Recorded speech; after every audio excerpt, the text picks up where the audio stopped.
Yo, yo, yo, it's Big Ant, the spokesman, man. We back. Another edition of Urban Politicians TV, UPTV. Make sure you stay on your pivot at all times, man. Had to come tap in real quick and really just give some deeper thought and insight on everything going on. A few topics we're gonna run through tonight. Gotta tap in on Nick Cannon jumping out there, diving in the water to speak up for Kyrie Irving. Much respect to Nick Cannon. He's already been through a similar situation of this magnitude, and Dog had to really go down there through it about that, speaking out in terms of what they considered and people felt that he caused harm to a certain group and community because of some comments he made, and I think it was Dr. Griff McGruff. I can't remember homie name, the older guy that he had onto his platform and everything like that. So I have this up here. This is what got talked about on Instagram today and a little bit on YouTube, but I seen it on Instagram first. And I actually seen Charlemagne the God post it first. And Charlemagne the God, if you ever see this channel live and you want to come in and speak, Charlemagne, you can. I actually I'm on record and still will say Charlemagne as a personality is one of the littest and best to do it. The ability to be in different rooms and articulate yourself and create entertaining content at the same time and be able to talk to the president, host a radio station, interview a rapper, and do everything of that nature is most definitely a power that and a talent that I will always respect. But I have to keep it 1,000 with Charlemagne, and if I ever come across him, and if there is time to speak, if there is time, I know how to move in the right settings. But if we ever in a private setting and I got a time to chop some game with him, and it's he ain't rushing to get nowhere, I will let him know because I respect the game. Where hey, I know you a busy nigga, so I'm not gonna demand your time when I see you, but I have to let you know that we as a people, including him, and I've done it at times myself where I didn't speak up where we need to be speaking up at. True. Kyrie could have posted some things that are disrespectful. And so we're gonna get into that. And we're gonna get into that. We'll get into this 21 Savage talk with Kodak Black. Get your honest opinions on that. The baby and the concert sales that got promoted. I disagree with how the media ran that and how that came out. So we'll talk about that. This is my personal opinion, to each his own. We can talk a little bit about this Gucci Mane artist. He just did an interview on Say Cheese. And I guess his point is across that he can use it as a moment to get talked about and get content, and people will know who he is more. He actually did 1 million views with Gucci Mane already, but he now did a Say Cheese interview about getting dropped from 1017. From what he's saying, it's like, oh, we just having a disagreement. We'll check that out and break that down and go through there. What else was going on that I want to tap in on? What else did I have on the menu? It was a lot of things that we'll just go through, bro. Y'all know how we do. We start on one thing, get all over the place. My bro D gonna get on here later, and he supposed to get on here in about an hour or so. Oh, Dr. Umar Johnson, Shannon, and Charles Barkley. That was an entertaining thing also. So we'll tap in on that. What's good, man? Let's get it. Let's get it. Let's talk about it. So we're gonna start on the Nick Cannon and him going on social media today and speaking up. So let me play this actual clip.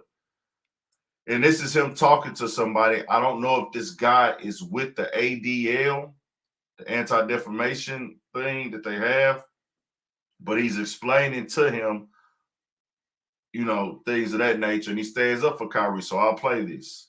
Wholeheartedly say, I know Kyrie Irving is not anti-Semitic. When given the chance to say, are you anti-Semitic? He didn't say, no, I'm not anti-Semitic. At the press conference, tell us about that movie. Why did he? He said, stop dehumanizing me. And the movie is saying white Jews invented the Holocaust and 6 million Jews didn't get killed. Okay, I know that isn't right. Right. There's a gigantic historical record. Jewish people know when you dehumanize us this way, we know what's around the corner. So in that same statement as those are the tropes that dehumanize Jewish people, the same buck breaking. What's that? I don't really know what that means, to be perfectly honest. The slave masters would bring the buck, the one that gets out of line.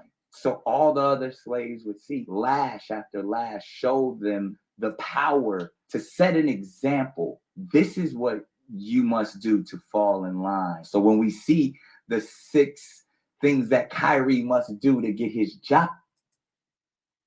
So that right there, I think it can't be said any better than that, where, you know, Nick Cannon is really jumping out there because he's went through this before and they were ready to take Nick Cannon's job away for this. You know, he spoke out in a way of not agreeing or just giving an opinion about certain things. It was deemed as that form of speech. And guess what? We got the announcement that he was no longer hosting Wild 'N Out. We never heard the story of Wild 'N Out. Right on, Wiz Marley. And see, I want to make this very clear, bro. This ain't a lot of things people be wanting to give opinions on, but I don't want to listen, because the reason why I don't want to listen to people's opinions about black people, right? When people give me opinions at certain times about certain subjects with black people, it's only one thing you could tell me. Only one thing for certain subjects about black people. It's only one thing you could say, because nobody else takes into consideration what we really have to say about other races or other groups or anything like that. It's like, nah, we said this, you're going to abide by this. And if you don't have a certain level of power or influence or infrastructure, we will crumble you. But black people, we don't do that. We put up what people have to say. And yes, of course, if you call somebody an N-word, that's obvious. You are fried. If you say some super disrespectful stuff that is racist, you are fried.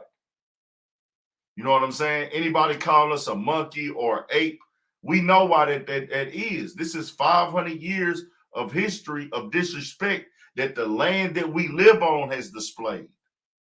And I think that's what get lost in these conversations, bro, when we talk about these things, where, yes, other backgrounds, other ethnicities, other races, other groups have went through their trauma in their culture also. But we are on America. The thing is, with us as black people, African Americans, nobody on American soil has put more into this country and received less. Y'all get what I'm saying? Nobody has the history on this land that our people have. Nobody. We talking about American land. Nobody has the history of torture, prejudice, racism, hate, just dehumanization, all the things that we received on American soil. No other race, ethnicity, or group has received it nowhere, any point of the level on this soil.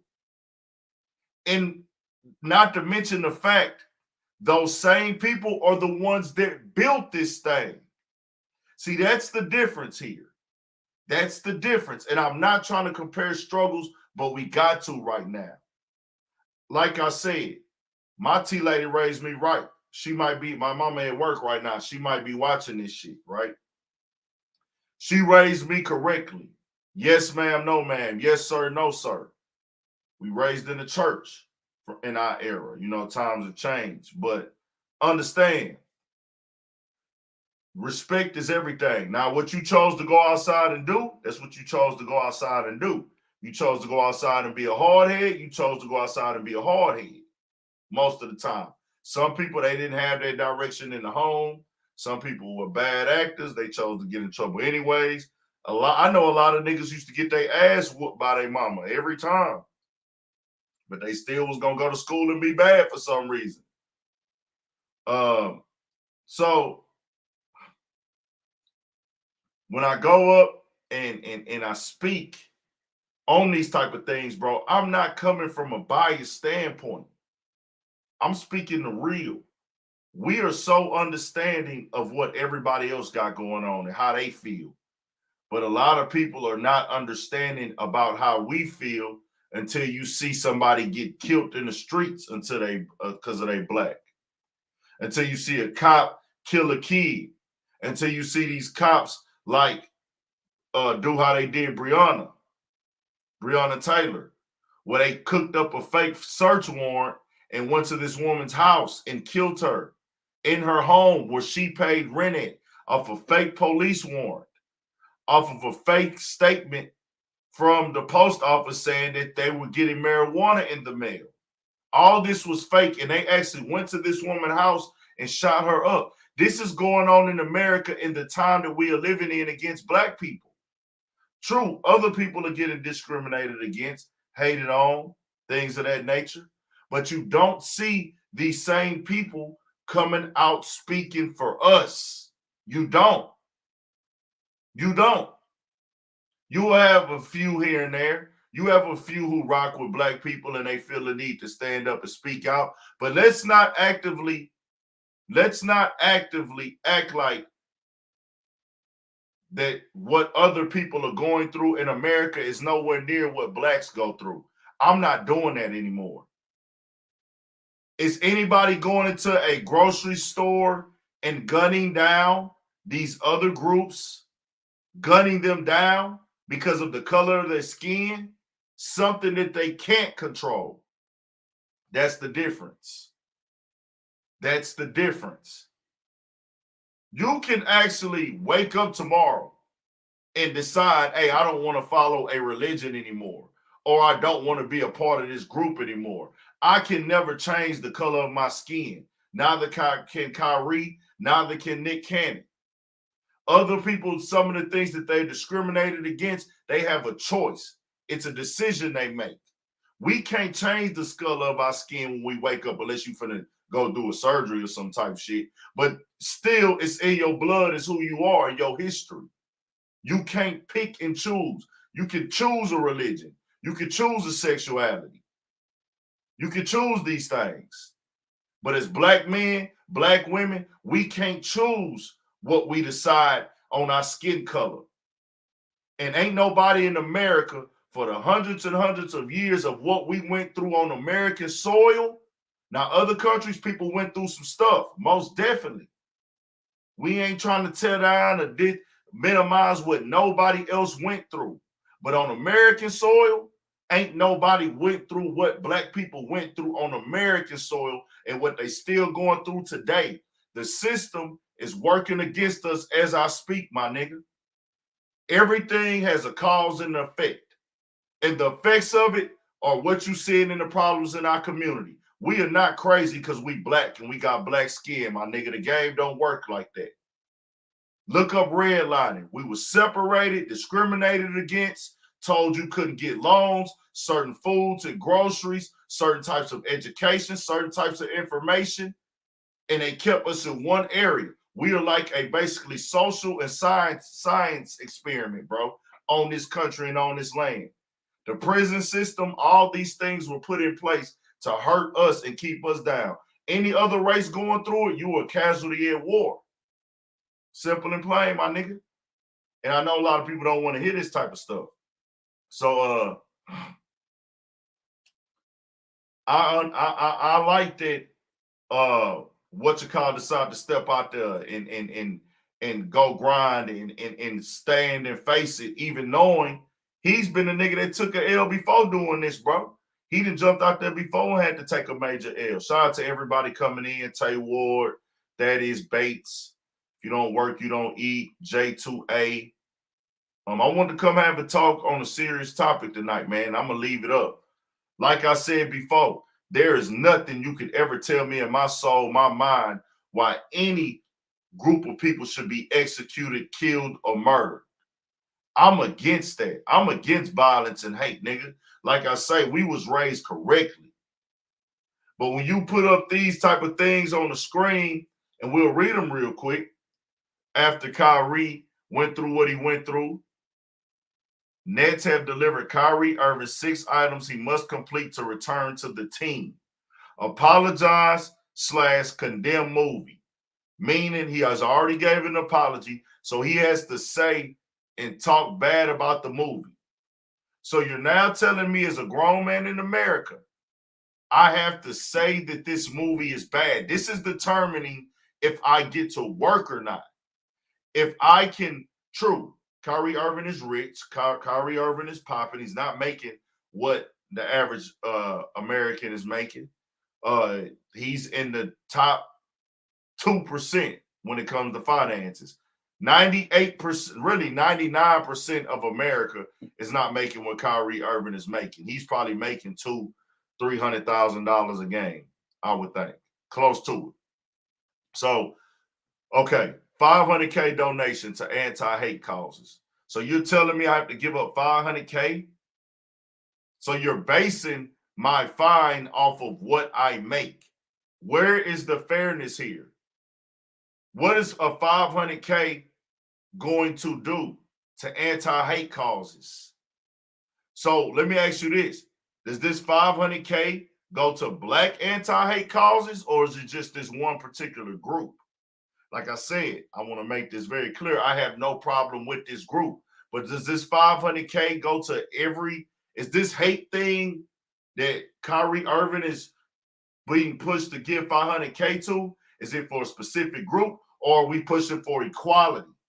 Because everybody is dealing with hate. And I'm going to tell you like this, my nigga. Take it how you want to take it. Nobody in the world deals with hate like black people. We are hated by every group across the world in some form or fashion. Not all, but because of the American weapon of media, there are people that have never been to America that will call me a nigger. They ain't never been to America, my nigga, but they will call me a nigger. What did they learn that from? How do you know that the word nigger is disrespectful to a black man if you've never been to America before? Media, the biggest weapon. So then we go to sensitivity training. I don't know what that is for a 30-year-old man. Anti-Semitic training. Hey, I'm here for that. Give people the understanding of what anti-Semitism is, for sure. Hey, you can give somebody that, hey, anti-Semitic training. Or I would like it to be more so, this is my opinion, anti-Semitic history. You know, they put it training, but like education on anti-Semitism and the harm that it can cause. That would sound a little bit better to me, but to each his own. Meet with ADL/Jewish leaders. So the ADL is an established group, the Anti-Defamation League, if I'm not mistaken. Or what do they call themselves? The ADL. Let me look that up real quick. I don't want to get that wrong. Shout out to everybody coming in. Appreciate y'all. I have to put some educational stuff on into this platform, bro. I've done it a lot, but I need to do more.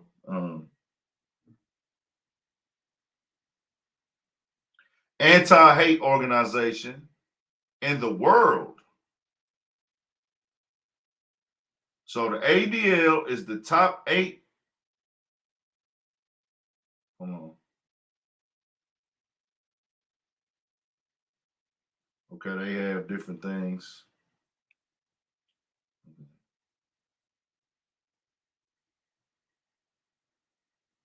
So different people are attacking the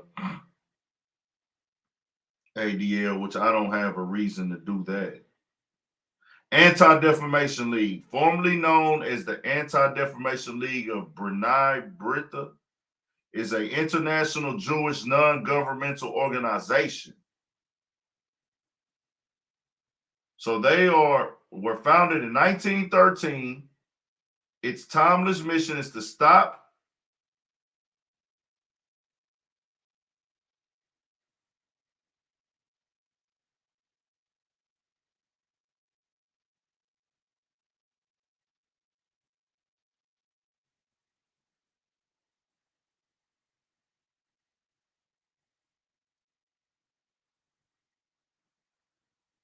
Anti-Semitism, countering exterminism, and battling bigotry wherever and whenever it happens.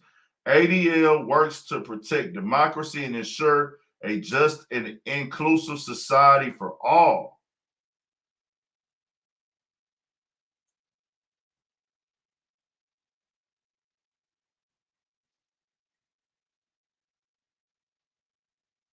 So I asked that question, is the ADL for everybody or just for that community, which, that's going to always keep us divided, right?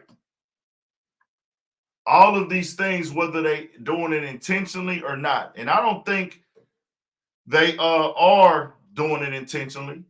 It's just they have a mindset that we have to take care of our own. All of them. I will stand there and say, this is not singling out this community that Kyrie is having issues with. Every community takes care of their own, right? Black people do it the worst. We do it the worst. Hispanics, Mexicans, the Latin community, they don't need to have a group. They don't need one because they just know how to jump on board with each other and fall in line and get on code, and they know how to have structure. So they don't need, no matter what situation the Hispanic community is in, when it's time to get behind our Hispanic, Latin, or Mexican, or anything from their heritage, the Latin demographic and Latin umbrella, whenever it's time to get behind the cause, we don't need a group because we will just pop out and support each other. So they do that. Everybody know Asians are going to stick together. We know that. This community that Kyrie Irving is into it with and different people are having issues with right now, they have things like the ADL. We have something specifically for us. But they got structure, they got power, and everybody be on board. The NAACP is not connected to the Black community. They not. They are not connected to the Black community like that. The way that these other organizations are and move, how they connected to their community and they speak out for their community, the NAACP, not saying that they're not doing a good job and they don't know what they're doing, but our people are not even raised to be in tune with them. Our families don't raise us to be in tune with the NAACP. They don't. You want to know why? Because we too busy trying to survive and pay bills. They used to be, though. I used to see them back in the day. I used to see them. I used to see the NAACP back in the day. But we don't see that no more. When the last time y'all seen something about the NAACP, man? It's been a while. And I could be sleeping. I could not be on point. I could be lost in the sauce and need to be ignorant to I could be ignorant to the information. And I'm cool with that. But I just say that as Black people, I've been a Black man on earth long enough to run and to understand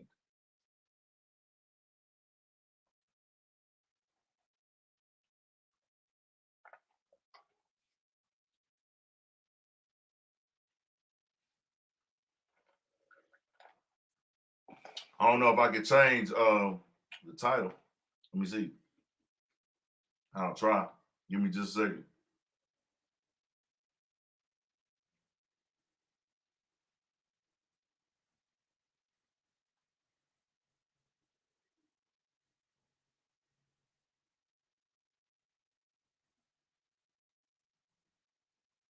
Hold on real quick.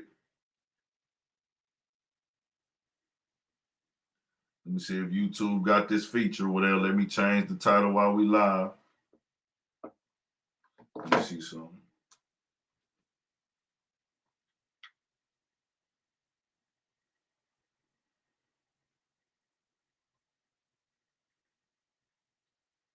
Hold on just a second, y'all. We finna be right back to it, man. Give me just a second. So that's what I did want to put out there for the most part on that Kyrie Irving topic, bro. Like, You know how I'm gonna spell it if I can. Spell it with something different.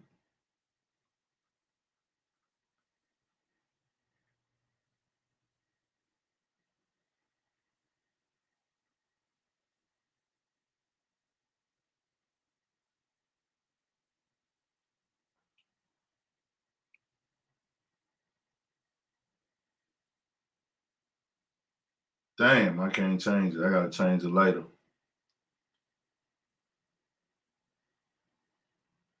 Hold on real quick, y'all. We finna get it. We finna get it, man. Like I say, bro, we just don't have any structure, bro. And see, the difference between us and other groups is that when shit go left and shit go wrong, or they people feel like they've been done wrong, or nigga, they'll ride we're wrong or right, really. If we're gonna keep it 1,000, if we're gonna keep it all the way 1,000, my nigga, they gonna ride whether they wrong or right. You won't hear them speaking out. You don't hear that often. Even when, like, you'll see a few people speak up. And don't get me wrong, when the George Floyd situation happened, I think the whole world came to an understanding. And the reason why, you want to know why George Floyd really affected the whole world? Because we was in the pandemic. Everybody felt like human at that time. Everybody. That was a time during the pandemic where everybody was kind of like, we all on the same playing field right now. Everybody wasn't having, money. Everybody couldn't go to grocery stores. We was all on curfew. Nobody was better than nobody in for a little bit. You know what I'm saying?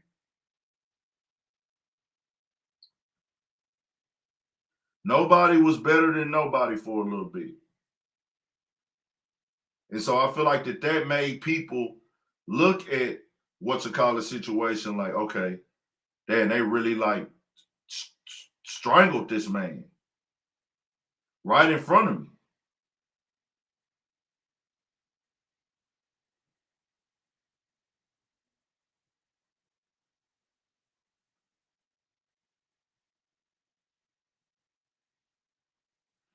Yeah, I changed it.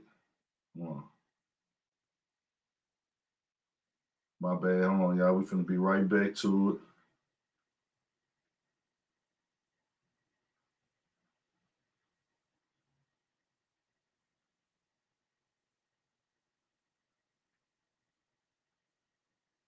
it. Damn.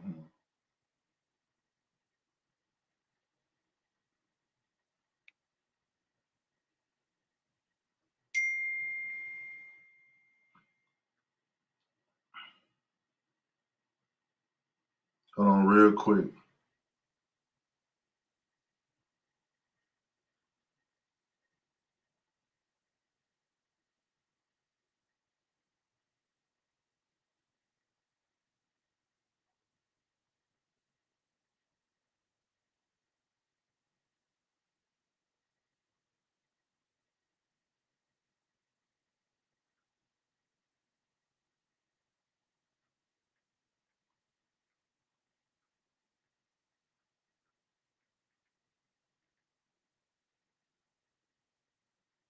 My bad, y'all. We finna get it. We finna get it.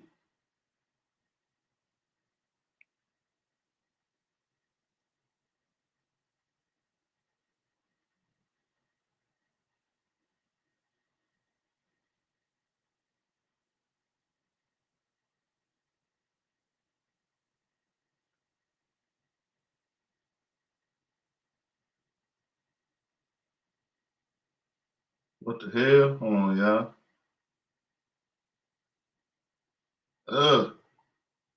Get this shit together. Give me just a second, man. My bad.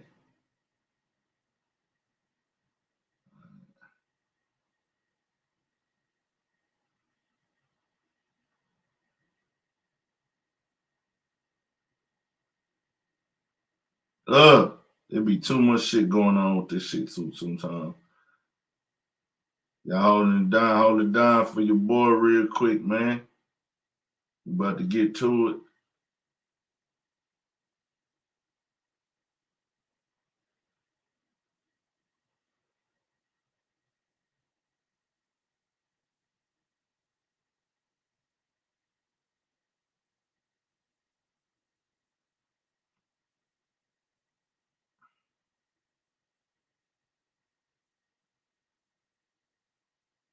All right. We back, man. Hit that like, turn us up. Let's get it. So I just want that to be understood, bro. I really didn't want to tap into the people, but we got to, and I'm not gonna come disrespectful because I need to get an understanding.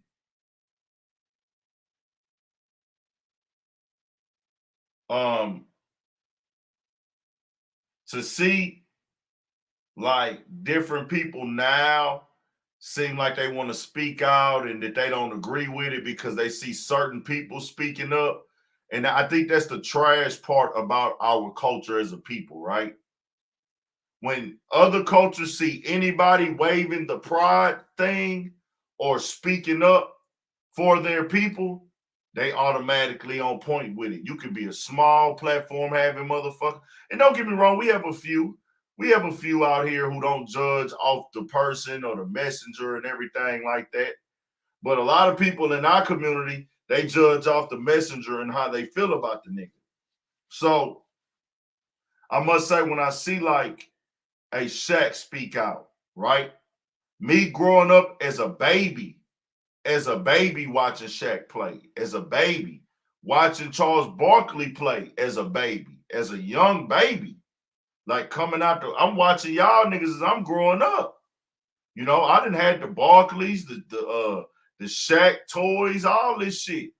I come up from that. So when these topics come up and y'all are speaking, and for y'all to not once stand up on the side of, hey man, Kyrie Irving, you could have just said this. I'm like, he probably posted some shit he shouldn't have posted. And that's something that can be debatable, right? That's something that can be debatable. Like, you can debate that. And they can feel how, I'm not here to tell nobody how they can and can't feel. All I'm saying is take into consideration how black people feel at times, right? So you can feel however you want to feel about what Kyrie posted, how he moved, and what he said. But I feel like Charles Barkley, Shannon Sharp, Charlemagne the God, anybody else who spoke out, Skip Bayless, which I don't expect you to understand, Richard, I don't know if he spoke, I don't know what he said exactly. Rob Parker, I could see him saying some dumb shit. I don't know if he did or didn't, though. I can't confirm it, but he said a lot of dumb shit to me in the past before. For y'all to not just sit up here and say, hey, I might not agree with what he's doing, how he's handling it, but I don't see him being a racist. Because that's what they're saying, that he's racist, pretty much. Because if I'm not racist, why would I be being suspended? You have to, in some form of fashion, to me, feel that I'm actually wanting to see racism be spewed and everything like that. I hurt a lot of people. I get it. People, you can hurt some feelings with some things and everything of that nature. This is a fact. You can hurt feelings. You can hurt people. People can feel away, but those are emotions. I physically didn't touch nobody. True, Kyrie is under contract. This is why they're able to come up with these type of lists where they show this with Kyrie Irving, where, hey, man, this is what you got to do if you want to get back to this money. You want to get in with us, this is what you got to do, nigga. That's what we see with this. That's what it's called, buck breaking. They basically said, hey, we own you, nigga. If you want, it's a privilege to play in this league, right? It's a privilege to play in the NBA. That's what they want niggas to feel like and take home with them. But I want them to understand it's a privilege to have a Kyrie Irving play for you as well. It's a privilege to have any African-American athlete play for you because that's who the people want to see. We've already changed the game. Football, baseball, hey, that's whatever. That's different. That's different. Because a lot of NFL players, they are white. and they got white superstar quarterbacks and known quarterbacks and wide receivers, even running backs. Different white people play. But in the NBA, there is no debate that the NBA is surviving and thriving off of the black talent. Same thing with the rap and hip hop culture. It is thriving and surviving off of the black man, the lifestyle, the culture, the environment. Hip hop influences the entire world. It's a lot of people eating off of hip hop back. Now, let's be very clear here. Hip hop does not represent all black people. It does not represent all black people. Yes, we dress like it, we talk like it, we act like it, but there's certain things in hip hop that we don't do. There's niggas that listen to drill music in the black community every day that don't own a gun. A lot of niggas. If you take a black community in Houston, and let's say there's 10,000 people that stay there. Let's say 500. Let's say we have a black neighborhood in Houston. Out of 500,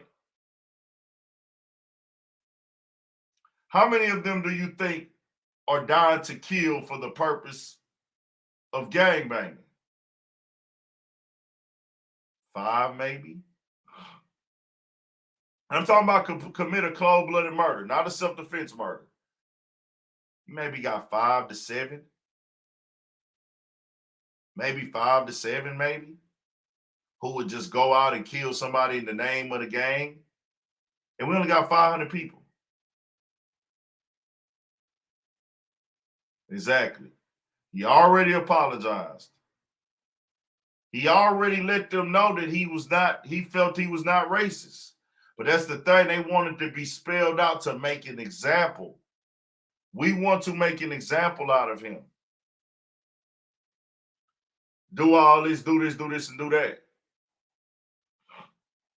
Did anybody make an example out of Donald Sterling, or did they just cost him his job?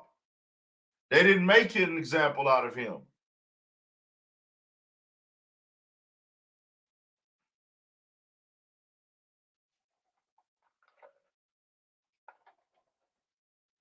I think that number a little bit too high, Shakir. Niggas ain't killers, bro, like niggas be putting on. You do have killers in the black community, but you got killers in every community.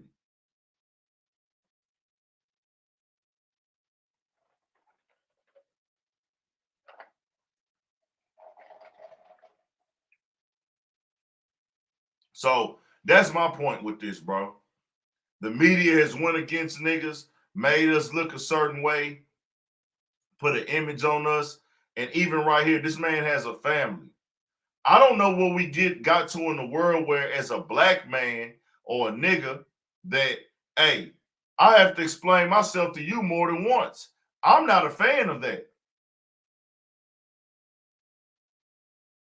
I'm not a fan of that.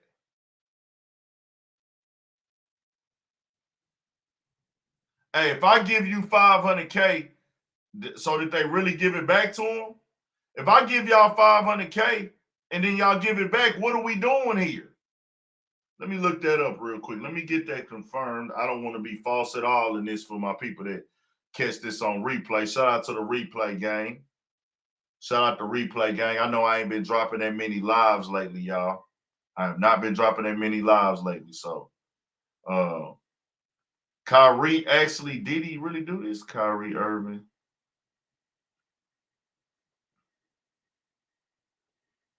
Let's see what Kendrick Perkins say. Kendrick Perkins on why the Knicks should tell Kyrie Irving to sit out the season. Kyrie Irving's future with the Brooklyn. Hold on now. Let me see what you got to say, Kendrick Perkins. As a Texas nigga, Kyrie Irving's future with the Brooklyn Nets remains uncertain following his indefinite suspension following Irving's decision to promote an anti-Semitic film. Irving is expected to meet with NBA Commissioner Adam Silver as early as Tuesday to discuss the situation, and the Nets have reportedly delivered to Irving a set of 6 tasks to accomplish. Oh, that's why I tell him to sit out.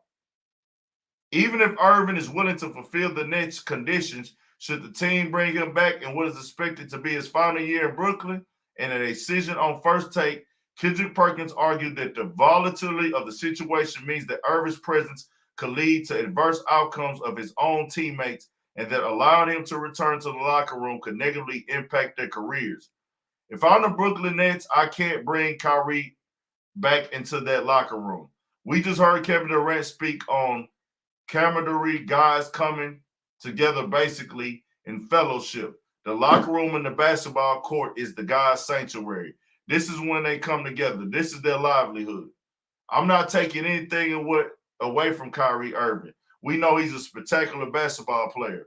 But as we have known over the last couple of weeks, this situation at hand is bigger than the game of basketball. It's bigger than that. So if I'm the Brooklyn Nets, I politely tell Kyrie Irving, hey, man, just sit it out, do whatever you've got to do, and let us rock out the rest of the season. Are the Brooklyn Nets going to win a championship? No. But they are going to be okay in the future, probably so. But still, you cannot put those other guys in that locker room in harm's way. Kendrick Perkins, shut the fuck up. Shut the fuck up, bro.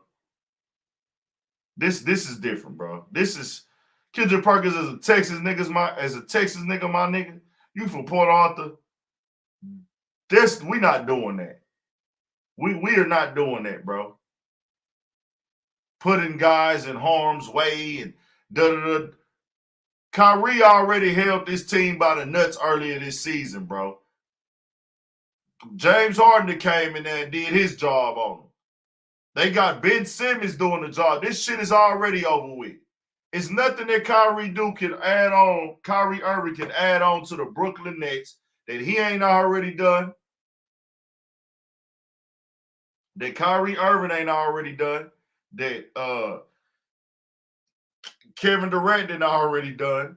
That James Harden didn't already done. Ben Simmons didn't already done. The fans didn't already done. It ain't nothing that can be done in Brooklyn that can make this situation any worse, my nigga.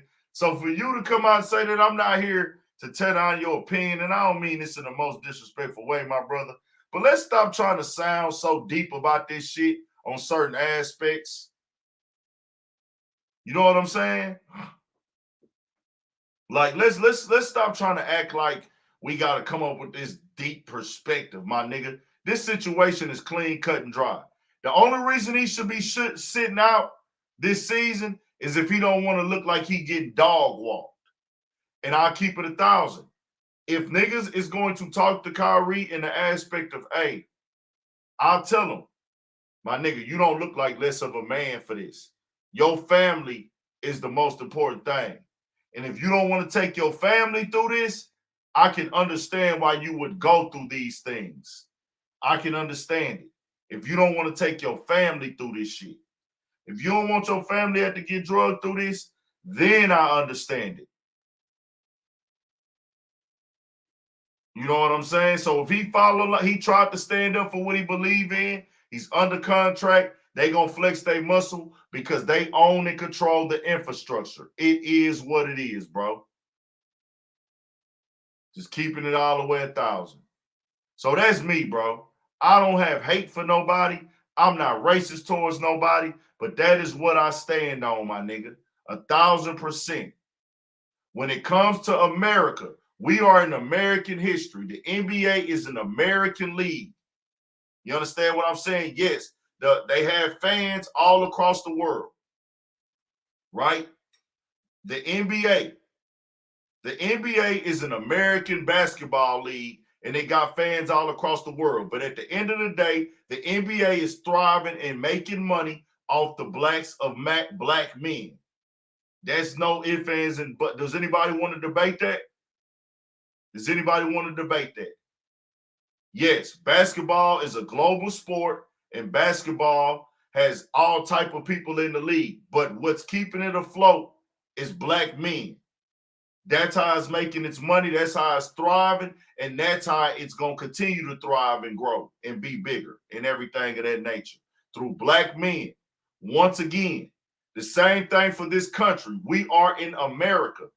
I'm not here to tear down or discredit or look down upon or compare anybody else struggles in their culture. But on American soil, ain't nobody been through what black people have been through, my nigga. It is what it is. It ain't no debating, no comparing or nothing, because we still going through it today with something that's out of our control. Our skin color is why we are discriminated against and looked at a certain way. All these other things that people get judged off of, critiqued off of, mostly they have a decision. But the black skin discrimination, the highest level of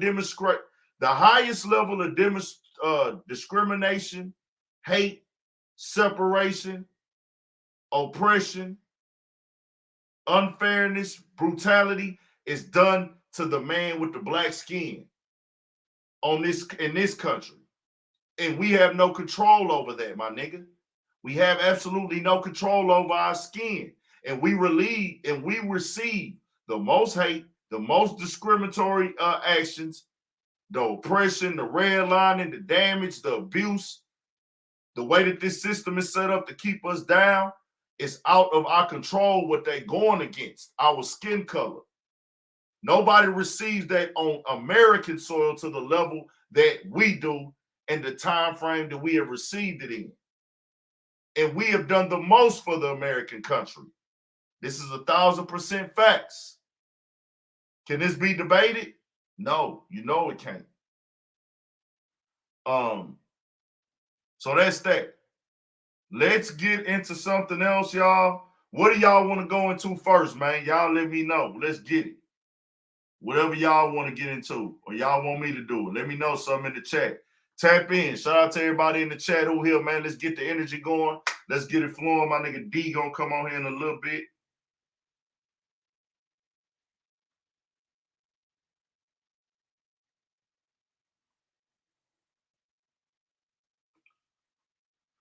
I don't want to talk about homie. He did something that was out of there. He lost his money because he tripped out and was pushing the line of some shit. I don't do the conspiracy theory talk, man. To each his own. I haven't looked at all of his content, but I'm not into the conspiracy theories. I base this shit off the facts, man.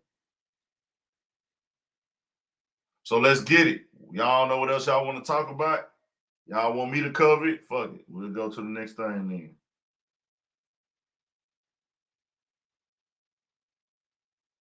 Y'all voting this year?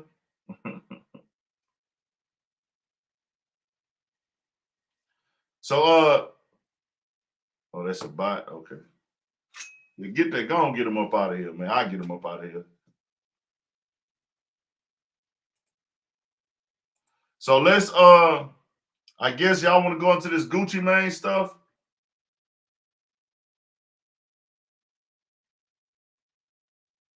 Y'all want to talk? We'll run through that real quick. I watched y'all don't want to talk about the Gucci Mane shit? What y'all want to get into then, man? Y'all got to tell me something. 19 Keys? Who's 19 Keys? I don't know who 19 Keys is, bro. I'll be trying to make sure this be the time for me to interact with y'all, man, and see what y'all want. Speak about Gucci. Let me go to this Say Cheese interview. So Gucci had an artist named Baby Racks. And this interview was a little bit different and not really understanding. He's on Say Cheese. Say Cheese TV. And we'll see what he says.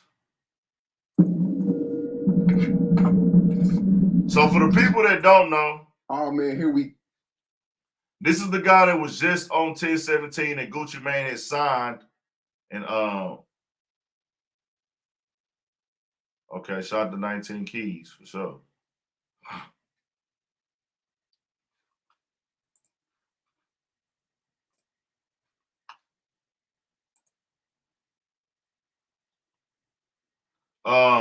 This guy's name Baby Rex. He's from out of Georgia. Some people from his town actually hit me up. Some people from his town, when I did the video, they hit me up and was just giving me some feedback on their town and things of that nature, that they hadn't had any rappers be able to come. He's from somewhere in Georgia, if I'm not mistaken. That's what I said in the video, and they were just typing the town name, and they were saying that, man, we didn't really get. I think he's from Columbus, Georgia. I could be wrong, man. I could be wrong.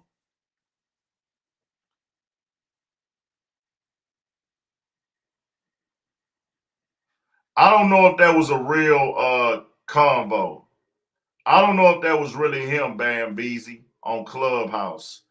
That platform you saw that on, the main one, homie does a lot of non-credible posts over there. How does he know that that's for show him or a troll? I don't know. Maybe he did say it. I'm not saying he did or didn't. I just take everything like this where I can't see it in the physical from homie on that platform you saw that on, and I'm not going to shit on that platform on here, but that platform, homie that be posting shit from that platform, he's not credible to me. And I would tell him that in his face, because you've done a lot of uncredible shit. So when I can't see a nigga saying it directly and I say a Clubhouse combo, I know how Clubhouse work. Anybody can get on there and talk shit for clout. Maybe he did go on there and say that. I don't know. But in this interview, I watched part of it, and he kind of all over the place. I'm going to keep it 1,000, bro. I had before, Pluke. I had before. But homie right here, bro, he's kind of talking all over the place. And I wish homie the best, man. I don't think he meant any harm as a Houston nigga. When niggas say fuck Houston, I know you really don't mean that, because you wouldn't come to Houston and say that. Just like I would never go to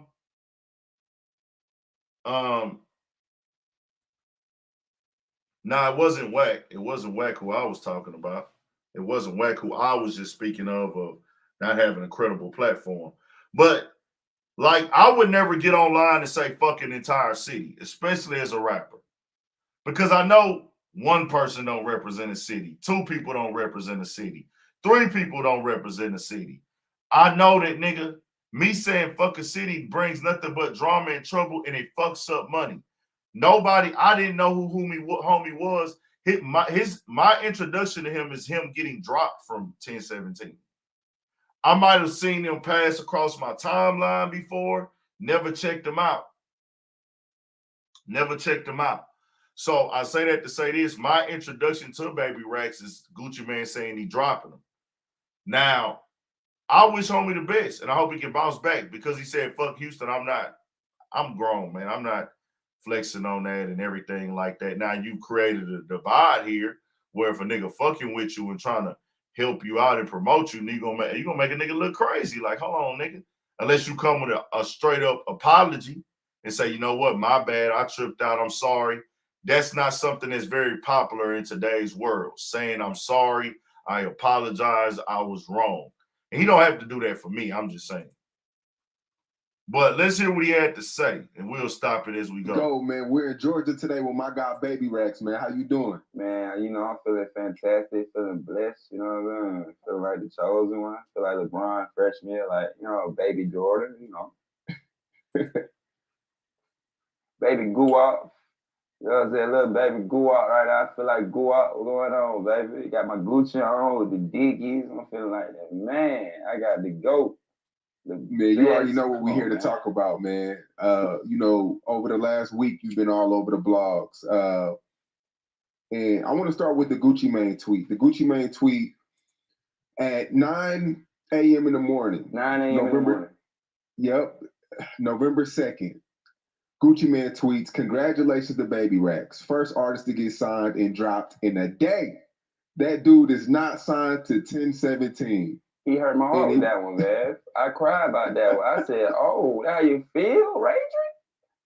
I said, damn, you know what I'm saying? But I knew it was all games, though. Like, I knew that 24, I already, that was just, you know what I'm saying? He just felt some type of way, whatever the case may be, you know what I'm saying? But that wasn't the case, you know? The 24 hour, that wasn't the case. So, I don't know. But everything else, you know, I just laughed at it, though, you feel me? When I first initially, like, seeing the tweet, it was probably like 12, 1 o'clock. I was on a cruise in Bahamas with my family. You know what I'm saying? And I seen it. I immediately ran to, my parents' room and let them know what was going on. Woo, woo, woo. I was immediately finna attack, and I was like, nah, I ain't gonna do it like that. Like all that cursing on that stuff, I ain't want to do it like that. So I just like, you know what I'm saying, fought fire with fire. That's all that was. He said something, I said something, and that's what it was. It wasn't too much into it though, like the way they made it seem to other people outside of what was going in. Because at the end of the day, me and Gucci know what we got going on, and me and Lil Ray know what me and Gucci got going on. Lil Ray is the president of Atlantic Records, so you know what I'm saying. We just, you know what I'm saying. I ain't engaged in too much into it though. Like, it went. Let's talk about something called accountability. Like I said, I'm gonna give little homie an opinion. For me, this is just an opinion. I can't tell him how to move. I can't tell him how to operate his career. Right? He's this grown man. He is a grown man. He can do what he wants to do, move how he want to move. He has to wear this, and he clearly has no problem wearing it. He went onto Twitter in the end of his tweets and tagged Yo Gotti, Jeezy, PQC, and NBA Youngboy. I don't think that's a smart move. Because you're saying it ain't nothing. He reacted, I reacted. All Gucci said was that you got dropped. So you go tag the people. And Gucci, I don't even look at these people as enemies, but you tag people that Gucci has had prior problems with and said you're ready to sign to them. Rick Ross, which Gucci and Rick Ross got past their issues. So I feel like, hey, bro, you kind of took it to a level of like, I'm going overboard with it. You claim that this was done calmly and you just fighting fire with fire. I think you went over. And, there's this thing of when people talk nowadays, they say you can't tell nobody how to react to disrespect or anything. So I'm not here to tell homie how to react. I'm telling homie to look at it like, how is everybody else looking at it? Perception is everything. Perception is everything, my nigga. And see, you not in the industry. You are signed, to my understanding, I guess, to Atlantic. He spoke on the president of Atlantic. But you don't want to make people choose sides. He did go on here, and let me play some more of it. And then too big of none of, you know what I'm saying? Yeah. What a lot of people are assuming is it's because of the tweet you made about, Takeoff. And let me quote your tweet before. You said, I'm definitely not fucking with Houston after that. Don't book me because Baby Rex is not coming. We put it on Say Cheese. Well, the day you tweeted that, you got a huge reaction from hold on. Houston. A lot of people were going in on you from Houston and Texas. They felt some type of way about that. We posted it on Say Cheese. It went bananas. It went crazy. 10 minutes after we tweeted, 10 minutes after we reported that, that's when he tweeted that. Really? Okay. That's all that was. Okay, I see. This is exactly what happened with that. So what's the question? What's the question that you got? About Takeoff. You made the tweet about Houston, and that's where you kind of got a lot of that, negativity I mean, emotions were high up that day. I was very mad when I seen it. I'm not even talking about the Gucci. I'm talking about videos of, you know what I'm saying, a person that I like, a person that I used to listen to, a person that I listen to literally every day, a person that, you know what I'm saying, like, that was real close to me. But I didn't know Takeoff personally, but so yeah, I definitely feel some type of way, but I always got love for Houston though, but that right there, that wasn't nothing though. Me saying that, I feel like that wasn't nothing. You know what I'm saying? It was just a simple fact. High emotions. I always do a show in Houston, you know what I'm saying, with high security or whatever the case may be. It just felt like shit, bro. I ain't fucking with Houston at the time. They saying the people of Houston didn't do it, whoever did it. I don't give a fuck who did it. It happened in Houston at the end of the day, and I don't like it. Simple as that. It's just that makes no sense. And this is why I say, like, sometimes it's better to be quiet. Like I said, I'm not wishing no ill will on homie. I wish homie the best. I have no problem with what he said as a nigga that's born and raised in Houston. It don't affect me no way. But what you're saying is not making any sense. It happened in Houston. And then he's not even talking about how he actually tweeted out, fuck Houston. Son, Say Cheese never asked him about the fuck Houston shit. Fam, you have to know the business. You don't want to alienate your fans or your money. You don't do that. You are not known. You are not a superstar. You are a building. You have a lot of potential.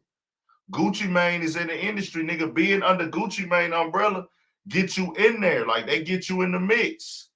They get you in the rooms. They get you with the relationships. They get you the music videos, which are, if you hot enough, you're going to get a little baby feature possibly. If you hot enough, you get to get around the artist that's the hottest in the game. And then you get to get the best beats, the best production, the promo, all of these things that are needed to help you take care of your family. So he actually said, fuck Houston. But then he also talks about how he did not pay Gucci Mane for the feature. Let's play some more. It wasn't right. And shit, that's how I ain't got no problem with it. And long live Takeoff. A Houston person did this. It happened in Houston, Texas, though, at the end of the day. So that's why I felt some type of way about that. That's why I said what I said. And Gucci tweeted that because it said Gucci Mane's artist. What was the headline that you put up? Gucci Mane artist. So that's why Gucci said that. Me and Gucci had dealings. That's why he just clarified that Baby Rats wasn't 1017. You know what I'm saying? That was the whole, it wasn't about no Takeoff. I said this about Takeoff. That wasn't near the case because 24 hours, bro. Come on, my video with Look Ma Did It been out for what? 2 months. That bitch already at 1.4. We got 10 million streams. Like, we going global with this shit. I might have won a Grammy next year. I'm not joking. So that's the only reason Gucci said that. And the only reason I said what I said on the back end, because Gucci said that. And that was over with from right there at that point. You know what I'm saying? I had a talk with Walt. Everything good. I got no problem with Gucci, man. Man, Gucci put me in front of millions of people. I love Gucci. Forever. I'm 1017 forever. With or without jail, forever, bro. It ain't no deleting, no YouTube, ain't deleting no shit. Look, man, I did it on this planet forever. The kids will enjoy that song forever. My little cousin, they'll see that, hey, he got a song with Gucci Mane. So in their eyes, I'm a star. You know what I'm saying? I don't pay attention to the negativity. We keep this shit going. You know what I'm saying? So I love Walt to death. At the end of the day, period. Go out on Gucci. Literally. Ultimately, do you feel like he dropped you because of that tweet you made, though? No, we already had dealings, man. That tweet right there, bro, I was already signed, my dude. You understand, bro? I signed my contract. I talked to Gucci Mane in July. I talked to Gucci Mane in July. I talked to Gucci Mane on a Tuesday. I signed my contract on a Thursday. I met with Gucci on Saturday. That's way more than 24 hours. You dig what I'm saying?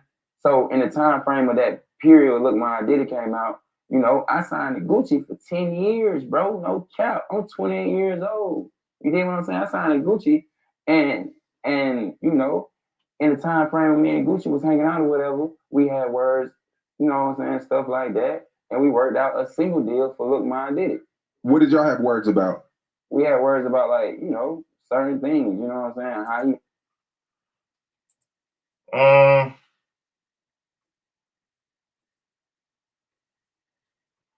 I don't know, bro. To each his own. You know what I'm saying? Do your thing, homie. Go up, baby racks. I might do a video on this tomorrow, depending on how I feel when I wake up. We shall see. Depending on what's going on when I wake up, we shall see. Might do this, but I'll tell you like this, baby Rex, man. This is a game of politics, relationships, and you need those to go to the next level. You signed to a major already. You are not an independent artist. You are in a contract. Politics, once you sign a contract, you can feel how you want to feel, bro. Anybody has a way to feel how they want to feel, bro. He can feel how he wants to feel. He can vibe how he want to vibe. He can work how he want to work. I'm not here to tear down your talent or your position. But once you sign a contract, you are now in the political game of rap and hip hop. The politics affect your career once you're in a contract. Niggas can shelve you now legally. They can shelve you, they can hold you up, they can stop you. It's all about how your politics are and who you have a relationship with at that point. So that's that. Salute to him, though. Get it together, my nigga. Go up. Be great, bro. Be great, my boy. 21 Savage and Kodak, man.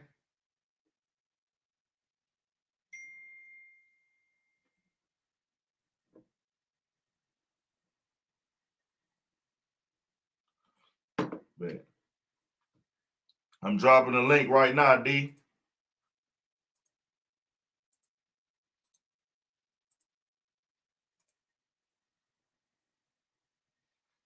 You got to click that link, D.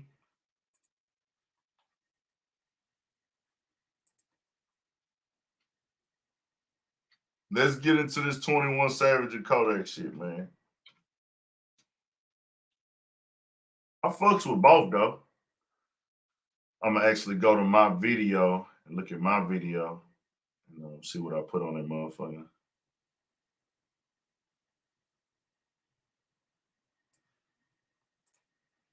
I think nobody from that versus class beat me. I mean, that freshman cover beat me in our versus. Nobody. Ooh, Nah, so no. Hold on. Anderson Paak. Anderson Paak. Yes, Lil Dicky. Kodak. Hey, I'm going to drop another link for you, D. This is the link right here.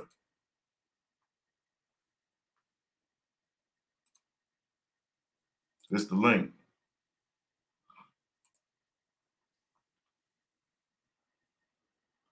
That bottom will click that link and it's gonna run you on what to do. Shout out to Knee for Knee up in the building. Shout out to Knee for Knee. Shout out to everybody in the chat, man. I had to come tap in on that topic tonight. I'm gonna actually leave that live up. I'm gonna leave this live up because of the fact, shit, that's some shit that need to be heard, man. I know the other stuff is more entertaining. The other stuff gets way more views, twice as many views, 20 times as many views, but I'm just like, I cannot have a platform and really speak up the real on what's going on out here today, bro. Dawg say Kodak got like 20 #1 records. So I'm gonna play this clip while we waiting on my boy to come in, my nigga D. You gotta click that link, bro, and follow them. There you go. All right, I'm gonna bring you on, nigga. Y'all click that link, bro, and follow them. You got your all right, I'm gonna bring you on, nigga. You gotta close out that other link. That link, bro, and follow them. Yo, what's up, my boy? How you doing? Shit, we chilling, man. Yes, sir. Yes, sir. Hey, we got Ism in the building, man. Man, shout out to my boy Irving Politicians, Big Ant, man. That's been my boy for a very long time, man. Same dude, man. Just with a grown attitude, man. But my boy always been sophisticated, man. Stay out the way, you know. Mind his business type cat, man. You know, and man, we're gonna touch up on a few topics in here, man. Nah, for sure, man. We had to come tap in. What you want to speak on, bro? You had something specific you want to talk about? We was finna get into this Kodak and 21 shit right now. Oh man, we could get into that, man. We'll get back on what we want to talk about, how we want to talk about it after this, man. Nah, so I'm gonna play the little audio real quick, let everybody hear what was said, and then we'll tap in on it. Here you go. I think nobody from that versus class beat me. I mean, that freshman cover beat me in our versus. Nobody. Ooh, so no. Anderson Paak. Anderson Paak. Yes, Lil Dicky. Kodak, the best, the only designer competition. Kodak, the only one that could really. Man, they playing. Yeah, what's the last G Herbo up so, there, but so you can beat Lil Uzi? Hell yeah. Nah, from the jump, little bit, you know, bit. You always them around, dope. You know what I'm saying? How, dope. You know what I'm saying? Shit.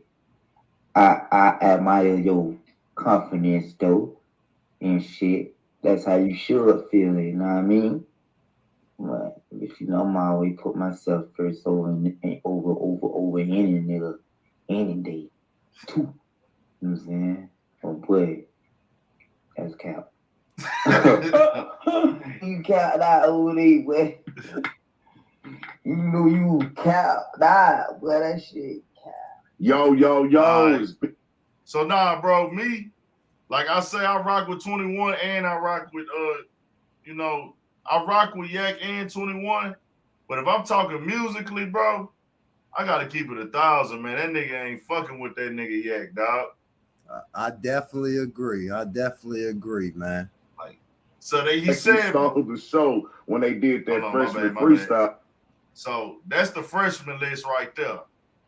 So now what you were saying? Did you say you agree? I said I agree with that. He's entitled to his own opinion, but we have to speak far as being a trendsetter. Kodak was more of a trendsetter than 21. 21, don't get me wrong, he had some banging hits, man, when he, you know, in his career. But Kodak, man, I don't know. As far as relevancy, I think Kodak got the longer drive. I do feel like 21, you know, sorry to say this, he needed a little assistance from Drake, man. Leave it at that, man. Shit. See, I'm gonna tell you this the difference, right? So he did say it was a versus battle. He said it's versus. So versus would make this how we perform these records, how we line our records up, and how we execute them on stage. So that's the versus conversation. I don't know who would win that because I've seen Kodak in concert, I think one time somewhere, I can't remember where I was at, 21 Savage. I've never seen him perform. I don't know how well he raps on the mic. And my nigga D, his favorite rap group, one of Dipset. Yep, definitely. They got brutalized on the stage, nigga. Brutalized. Like they brutalized Dipset, nigga. They definitely did. I give it to the Locks. A lot of that was going into that, nigga. I thought that the Locks was gonna lose, bro. Man, they had some pretty hard street bangers, man. It's like, but I think the performance is what got it. It was. They practiced. You could tell they practiced their setup more than Dipset did, man. I could definitely agree with that. Well, I think Dipset came in an era, bro, of like fly too cool hood type performances, and the Locks came in an era where the artist was really like more seasoned artists, like they came up under Diddy and DMX era. Well, Diddy first, where he was probably already trained. They team was on some professionalism, like, hey, we're gonna really teach y'all and have y'all learn how to perform, execute. Even when you look at like listen to the old Jadakiss song, that nigga say, hey man, I traveled the world with Biggie. Definitely.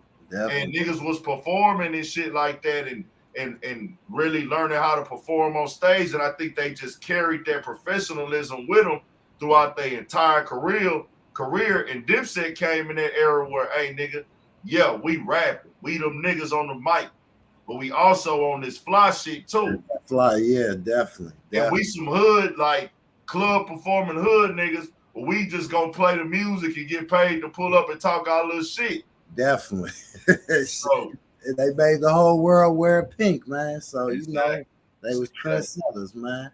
But, so I say that to say I don't know who would take a versus out of Kodak and 21, but catalog wise, I think 21 Savage he really couldn't even be put in that category with Kodak. And I don't base my shit off of sales. Not at all.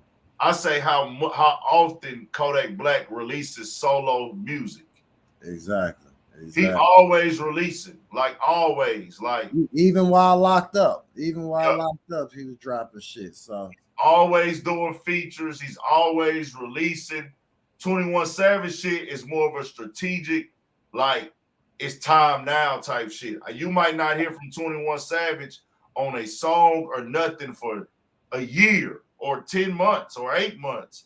You never gonna see that with what you call it. You know what I'm saying?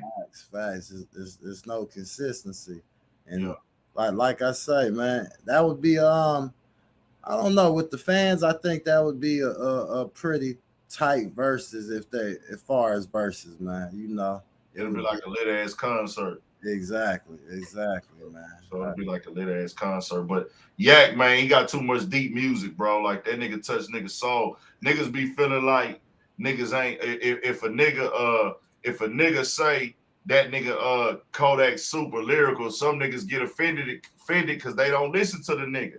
Definitely. If you listen to the nigga, you'll see like, hey, bro, this nigga raw, nigga. You niggas can't fuck with Kodak lyrically, nigga. Raw as fuck. He raw as fuck. I was just telling you that the other day, man, about Kodak. Nah, he got that raw soul music. Niggas couldn't. A lot of these niggas out here today can't fuck with Kodak lyrically. It just is what it is. And everybody going on. We'll look at this list real quick. G Herbo, shout out to G Herbo, still relevant, still doing this shit. Yeah. Lil Uzi still that nigga for shit show. Definitely. You know, that's a nice discussion to have. Lil Yachty just came back with the Walk to Poland. Dave V still making a little noise. Designer been out here tripping lately. Who's that? Denzel? Denzel Curry. Yeah, he ain't doing shit. I think he tweeted out something that I was like, what is he talking about? Anderson .Paak. So these guys, I haven't really seen a lot from them too, but you know, Designer been making the news for other reasons lately. But you know, shout out to everybody on this list, man. It's good to see that these niggas still in the game, though, bro. Cause definitely. When them niggas came out, niggas was like counting these niggas out, bro. Facts, dog. You couldn't tell niggas that Kodak Black would at that time he would be at the top of the rap game 6 years later. You couldn't tell them, have them believe that. Even Lil Uzi Vert. The niggas that came in that SoundCloud era with Lil Uzi Vert and Lil Yachty are done. Over with. They can bounce back because I don't count nobody out. Yeah. But for the time frame being, them niggas are out of there. Oh, Anderson .Paak just had an album with Bruno Mars. Okay, I'm not gonna lie. Oh, they won a Grammy. I was not checking for that. Oh yeah, Anderson. Yeah, he did. He definitely did win a Grammy. I forgot about that. That one song. I was not hip to that. That's what's up. So let's get into the baby, dog. The baby, they put online yesterday that the baby was not selling at his concert, and they was doing a 2-for-1 special. Oh, I've seen that. Somewhere in fucking Alabama somewhere. And they was like, hey man, this dude is not selling. He not, you know, they've been kind of pushing that as a conversation as of late with the baby, that his music and his shit is not selling. And I'm just looking at it like this. I feel like niggas is kind of trying to exit that nigga out the game, bro. I don't know if people is paying for that shit to hit the blogs, or is it just niggas organically making up these storylines because they all bullshit. Like, if you don't promote me doing a concert, my nigga, if you don't promote my concerts, why would it make sense for you to promote me doing a 2-for-1? Exactly. I feel like you trying to push the narrative, right? Like that Smoke Perp shit happening to the baby pretty soon. Like, but nah, Pete, the baby posted last night that, hey, nigga, my show was sold, his show was turned, and he was throwing money in the crowd to prove a point. Exactly. He had a show in Boston, like, hey, nigga, my shit turned up. I don't know what y'all talking about. They say this nigga give great performances. I never seen it though. Man, I never seen the baby in concert. I never seen him. I seen 21. He was pretty lit. Yeah. Hey, my nigga D gotta get a little bit more relaxed with y'all on here, baby. My nigga up here. He gotta get a little bit more calm. This a new platform for him, man. Yeah, man. I'm trying to figure it out. He gonna get that on y'all. He gonna get there. He ain't never been on YouTube live and shit like that. You know, this is different. thing and type of vibe for him because he don't know who in here. It be trolls in here. It be the numbers go up and down. Niggas gonna watch the replay. You know what I'm saying? All that shit be going on, dog. My channel ain't really a live channel though. You feel me? Oh, so I can smoke in here. That's what I was. Yeah, nigga, do all your shit. Do everything you do. Okay, I'm just making sure, man. I ain't want to fuck up your shit, dog. Nah, nigga, do whatever, nigga. I'm gonna leave this bitch up, but do whatever you do, nigga. Like, smoke. The only thing we not gonna do, we not gonna say nothing disrespectful about them higher ups. You already know, I know. Yeah, we can't. They'll take this motherfucker down, nigga. Hey, nah, relax. Do your shit, bro. You know what I'm saying? Console this motherfucker. You can smoke. Okay. Nigga, we be cursing. We talk about everything going on. They know I'm raw and uncut and I'm open, nigga. Like, definitely. My T-lady be on this motherfucker watching this shit, nigga. My T-lady be, cause she might come on this bitch tonight and be like, hey, what's up? Like, we be cursing, talking about relationships. We didn't have motherfuckers call on here and discuss their relationship problems. Like, okay. Bro, this like a little small community on here at times, bro. Bad, man.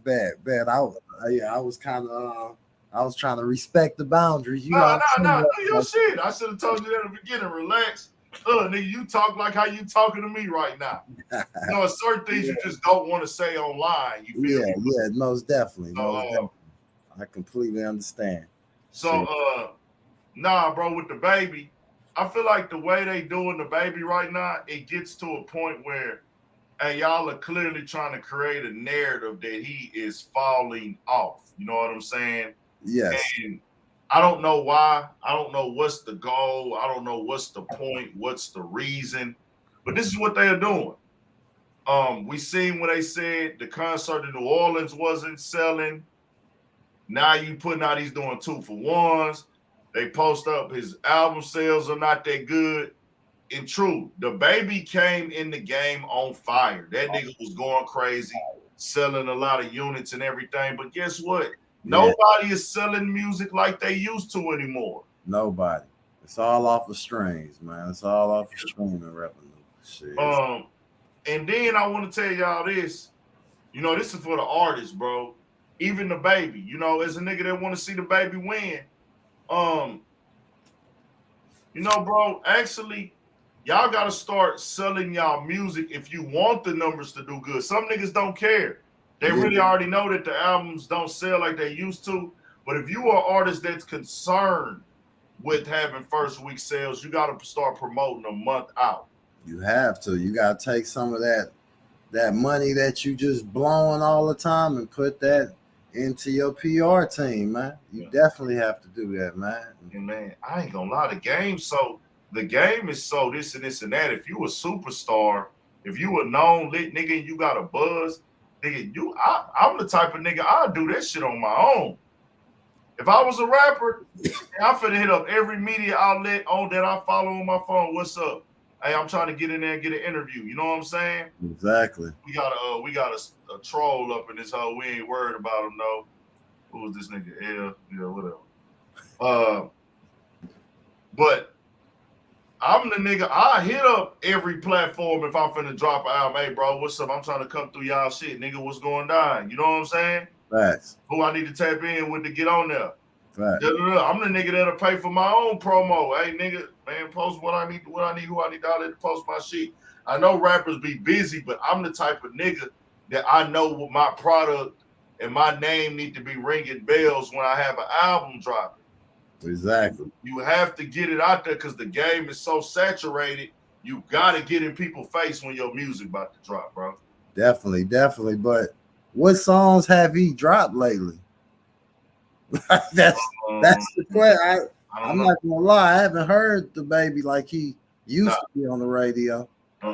After he made those comments, man, I think it fucked him up. 1,000%, nigga. 1,000%. And then I think that, you know, a lot of the stuff that was happening with his baby mama, that kind of made people like kind of get. Bro, that's regular nigga shit to me. That's regular baby mama and baby daddy shit.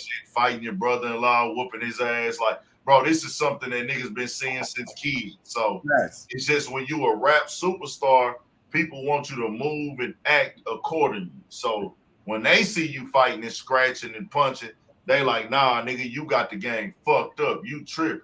Exactly. But it's a lot of shit he could have avoided that, you know, he kept on going with it. You know, it's so many lawsuits, you know, I can understand if his money is kind of deflating, man, because I wonder how many people actually won those lawsuits against him. You know what I'm saying? I don't think nobody won no lawsuit. That one lawsuit that white dude is filing, that came from an Airbnb where the guy was saying he got punched and choked, but supposedly it's on camera that he did not, and the guy actually attacked his brother first. They had Logan Paul and what you call it there. Now that one where he said that when he pushed the dude down in the chair, I don't know about that one. He's at the hotel. That's what I was saying. Yeah, that one there, I don't know. And then I think Danny Lay's brother dropped those charges, the ones that he was supposed to like. No, I don't think he filed charges. I think they was kind of putting that in the media that he was. Exactly. He better. I don't think he filed no charges. I don't think he did. But I can't say his. Let me say this. I won't say his money's deflating. I'll just say his demand is deflating on the media side and what's in people's face, because in the streams too, the numbers. He's not. There was a point in time where he was the top discussed rapper, and every rapper goes through that phase when you first hit. You the nigga everybody talking about. You the nigga everybody fucking with. You the nigga that the DJ spinning. You gotta think he did that baby on baby shit. That was going crazy. That baby on, I'm going baby on baby. Then even when him and Lil Baby did the song together. But that's what I feel like too. Like Lil Baby overshadowed the baby. You know what I'm saying? There's only room for one baby, goddamn. Just to be honest. Because I think after he linked up with Lil Baby, you know, it's still a competition, you know what I'm saying? No matter how you put it. And you gotta understand, one nigga coming to the game, the baby, they both came in at the same time, Little Baby and the baby. That was gonna throw shit off from the beginning. I know Lil Baby was gonna surpass the baby, and it's like it's only room for one. The Lil Baby, goddamn, that's it. It's only one room for one of them, and I feel like the baby, he doesn't show the characteristics like he's ready for that. You know, ready for that next level of success, man. When you know, just to be honest, you out here beating up niggas. You know, you beating up, motherfucking white folks. You know, shit. You know, I'm not trying to assassinate his character, but it's on camera. You know what I'm saying? This is on camera, and I believe you have to hold yourself at a certain level when you make it to that level, man. And I feel like Lil Baby, he's portraying all those levels of success, staying out the way, getting quieter. He not in the mix like that. You know what I'm saying? He's with high up celebrities. And I feel like that's how you got to be in this game, man. You got to move with it, not move backwards. Nah, you right, bro. You got to be on point with it. And I think too, like, even with everything going on, you always, good music is undeniable, bro. Like at the end of the day, they can blackball you. You know, they can. When I say blackball, I mean, see, everybody. It's different terminologies of blackball. You got the type of blackball where it's people are saying don't fuck with him. So you got the blackball where you can actually kind of blackball yourself when niggas make the decision on their own. Definitely. Well, he's on this person's bad side or he's on these people's bad side. So I'm just going to make a decision to not fuck with him because it's not worth it. But when it's worth it, niggas don't give a fuck. They don't give a fuck. They don't give a fuck if you blackballed or not, nigga. You could be on everybody's bad side. But if it's worth it with your fan base and your numbers, niggas gonna tap in and fuck with you still. Exactly, bro. You definitely right, man. So Sick. it's that. Let's get into. We'll see. Salute to the baby though. I just don't like that negative propaganda when we do that to our own people with him doing the 2-for-1 concert. I feel like, bro, that's love, my nigga. We should look at that as love. Niggas will go to Walmart and grab a 2-for-1. Walk do it for his people. Look what Walk do. Look what Sauce doing. You feel me? Look what other people are doing. A concert 2-for-1. Hey, nigga, I'm showing love to my fans. And that ain't even really his call. That's about who promote that concert. Facts. At the end of the day, he's still getting paid his fee. He got a front end fee and he got a back end fee. Nigga, he's getting that regardless. And probably on his level, there might not be too much of a back end fee. They probably got to come with damn near all the money up front. Facts. You know what I'm saying? I don't know what it's like on his relationship. The baby, you know, it was trending online, and to my understanding, he's the one who put on his Twitter that his show was turned up in Boston. Like by them, and I put it on my Instagram. He was showing that the show was turned up when he was at that night, while everybody was posting that he was doing 2-for-1s. He put up that my shit is lit. So that's that. Let's go to what else did I have? What else we on, man? Get the 21 Savage, the Gucci. Okay, let's go back into. Let me show you this Lord Jamar. I mean, not Lord Jamar. Dr. Umar Johnson shit real quick, bro. This shit is fucking hilarious. Let me check this shit out, dog. This shit is fucking hilarious, bro. He went in. First one.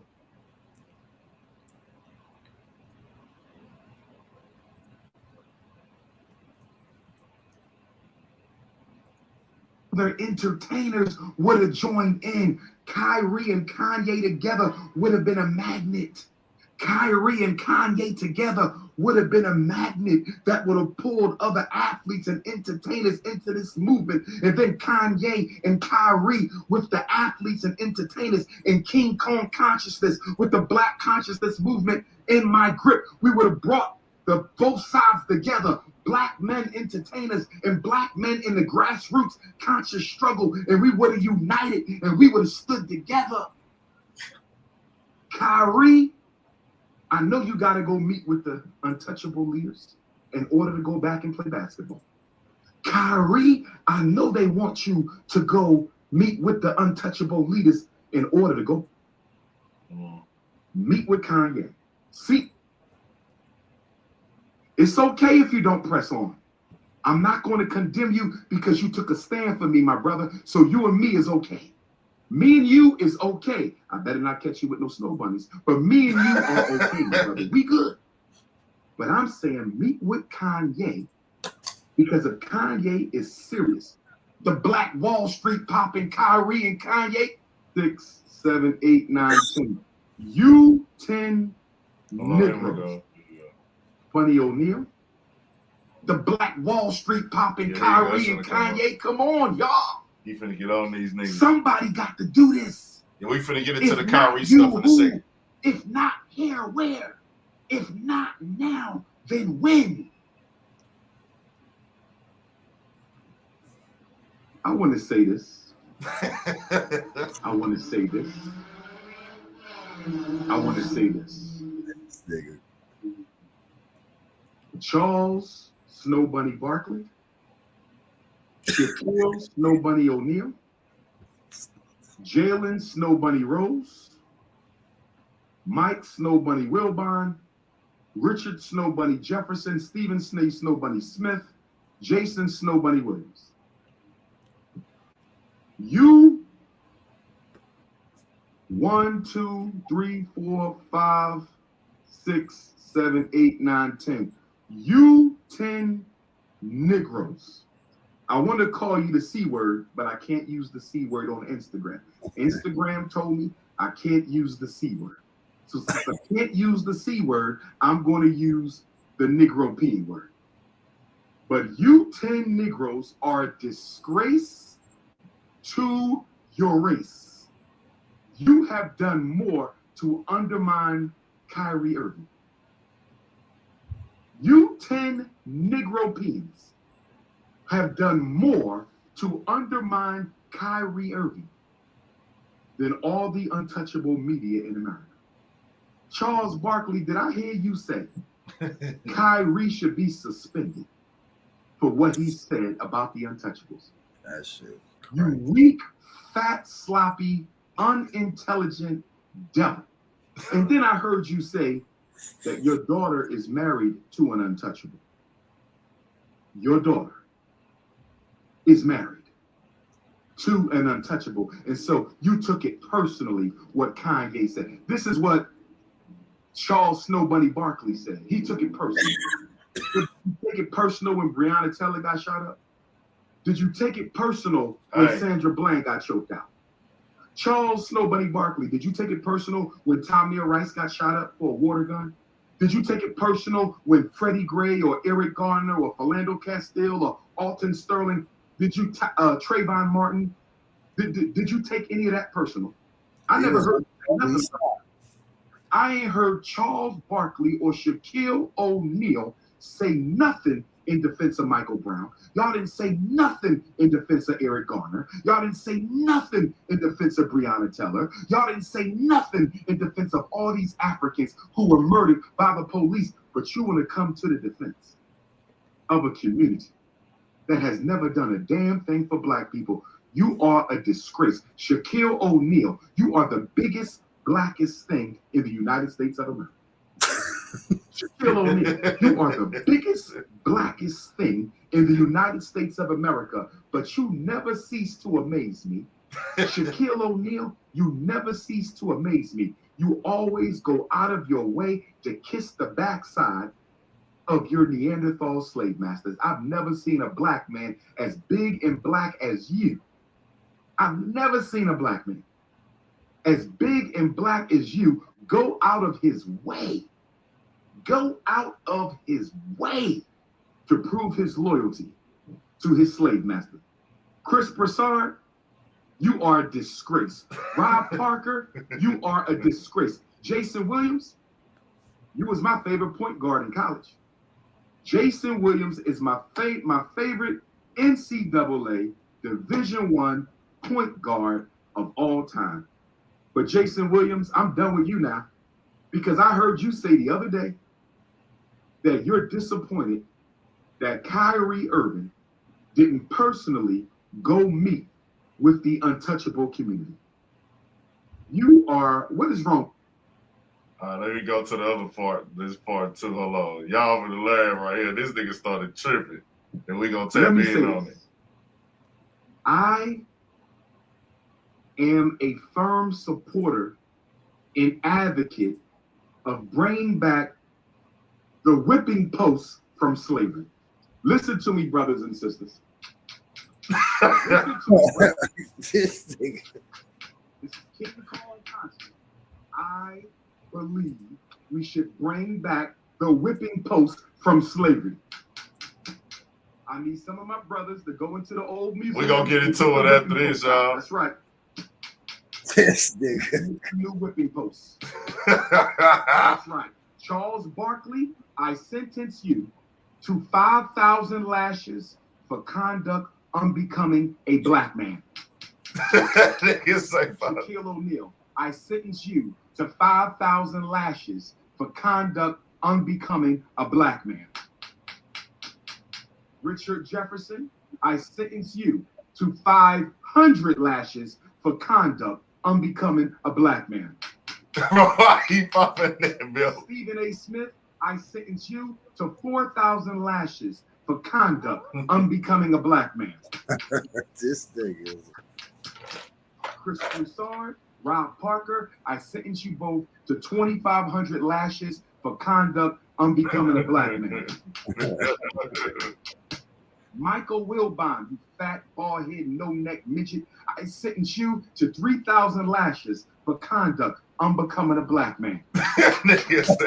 Nobody Shannon Sharp. You're the biggest and strongest of everybody on the list. So I'm going to have to sentence you for 10,000 lashes for conduct unbecoming a black man and saying that no black woman can make you happy. 10,000 lashes for Snow Bunny Shannon Sharp. Who else we got on this list? Jason Williams. You're going to get 2,500 lashes for that bullshit you said about Kanye needing to go meet with members of the Untouchables. Bring back the whipping post, brothers and sisters. I'm dead serious. All right. A community without consequences will never have. So, outside of the theatrics on it, because it's times that Umar, I don't agree with him, and then it's times I do. Definitely. Outside of the theatrics on this one, the overall message that he is sending, I 1,000% agree with it, dog. You know what I'm saying? Just keeping it 100. Like I ain't, to each his own though. Let me find this.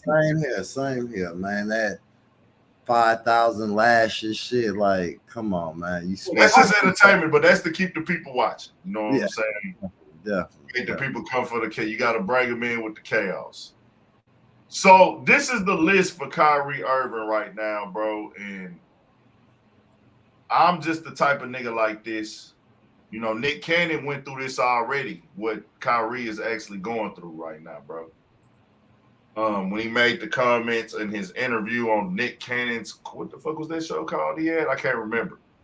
He had Dr. Griff on, that older guy. I forgot his name. And they were McGruff. I forgot dog's name. My bad, y'all. But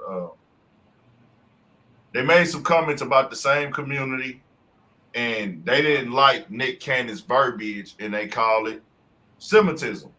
Definitely. Next thing you hear, no more wilding out. No more nothing. Over. Viacom said, no, nigga, you done. Pull the plug.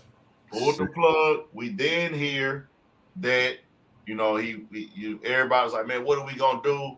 We then learned that he does not own the show. Definitely, yeah. He built that show up. That show is not a show without Nick Cannon. This is undeniable. It's undeniable. Definitely. His likeness, his influence, his ability to keep it fresh. I've been stopped tapping into Wild and Out, but I always will have respect for it. For what it did. What it does, they travel, they give other creators opportunities, comedians opportunities, different influencers, and even them bringing it and mixing it in with hip hop. Hip hop was brilliant. That was brilliant, man. Brilliant, bro. I was glued to that shit when it first came out as a young nigga, bro. Facts, nigga. Facts, dog. So man. he was made aware that, hey, nigga, you really don't have no standard here as far as the way you feel, but that his job was offered to DC Young Fly. He said no. He said no. Real nigga. He said, I'm not gonna do that. But my bro brought me into this shit, man. There we go. It's some more standards you gotta stand by, man, no matter how much money you cross. Chico Dean was then offered. He said the same thing.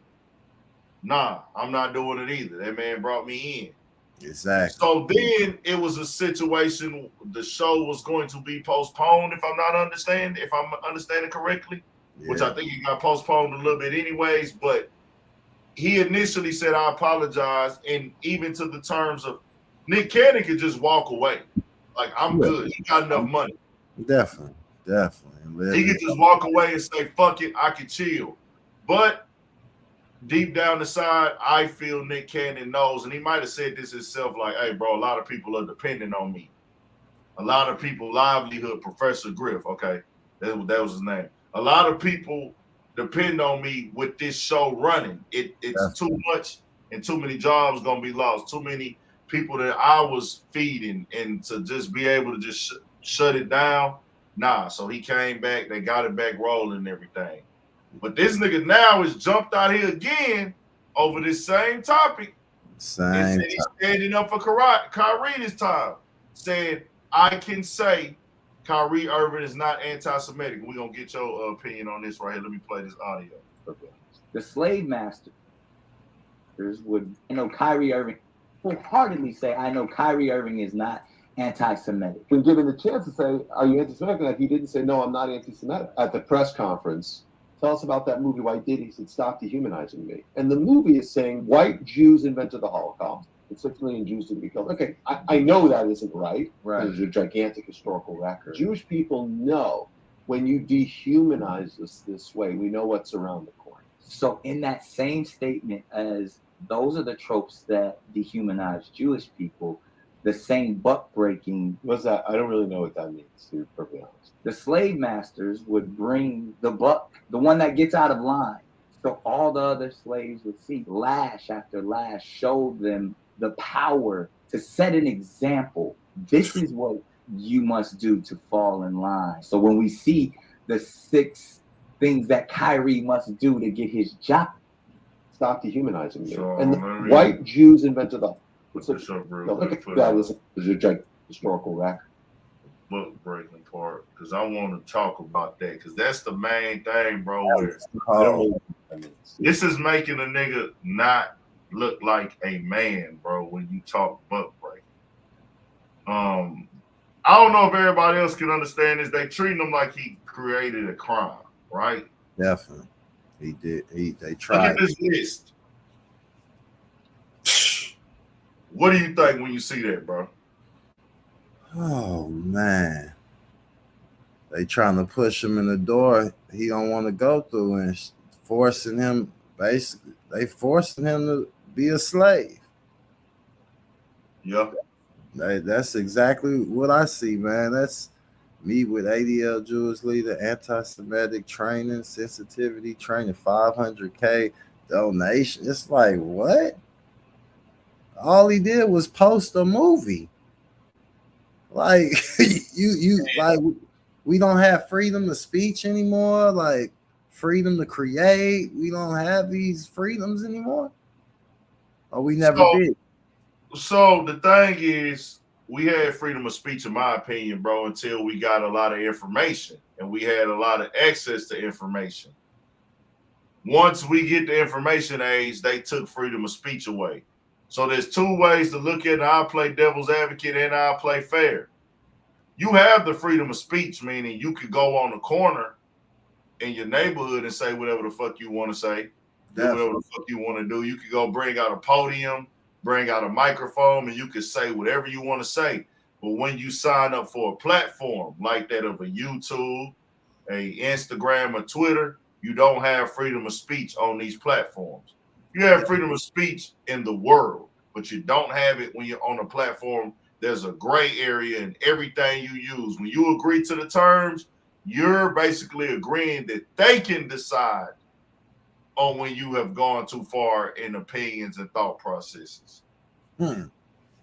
So anytime you open up, and in his case, the NBA is a place that he's under contract under, the first Brooklyn Nets and the NBA. So they can decide legally what they want to determine hate, like what, not even what they call hate speech, what they call appropriate. Yeah, man. But anything that they want to say is a distraction or a bad representation of the team, the contract says they can do that. Exactly. So he has to wear that and own that. I only call out the hypocrisy of when he was asked about it, he made it very clear that he's not racist and he has no hate for no one. Exactly. I feel like it should stop there. He works with these same people, so he don't hate them and work with them. You know what I'm saying? They give him millions of dollars, but at the same time, it shouldn't censorship they shit. This censorship just started in the 80s and 70s and 90s. They were saying whatever the fuck they wanted to say. You could say whatever the fuck you wanted to say in those times, but in 2000s that shit changed. Even on here, you used to be able to speak what you wanted to speak. You know, everything's censored now, and I understand. You know, a business has certain morals they have to protect with everyone. You know what I'm saying? But I don't think it's about morals though.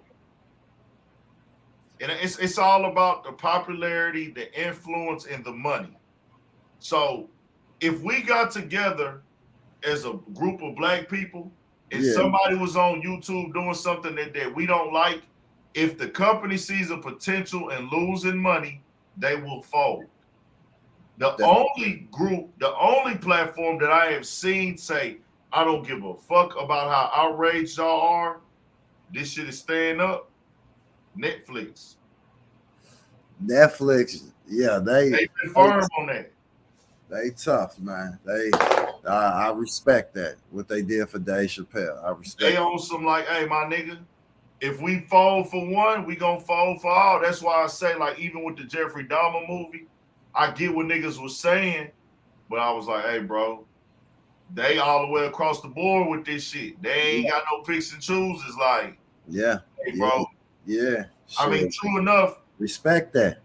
The Jeffrey Dahmer situation is different because there are deaths connected to it. Yeah. So I don't like that part of it, but they have been very clear. Like, we stand up on everything we put out on this platform. You know what I'm saying? And they have a right to do that. You can't tell them that they're not government owned. I don't know who owns Netflix, but to my knowledge, they're not government owned or government ran, and they're not part of the infrastructure on that level. I don't know. I could be wrong, but that's that. So how do you feel about, okay, they're making Kyrie do all this, right? But at the same time, they put other races in movies depicting us as slaves, and able to, demonize us in a way, on those type of movies, and display these acts of the past that's been displayed on our people, but they don't never have to apologize. It goes without saying. They can say whatever the fuck they want, and shit, it shows time and time again. There's several levels of hypocrisy I could call here, or just, like I said, this is an NBA thing now, right? The NBA teams are owned, about 25 NBA teams are owned by that particular group. Definitely. So the commissioner is a member of that group, which I don't think he's really outraged like that.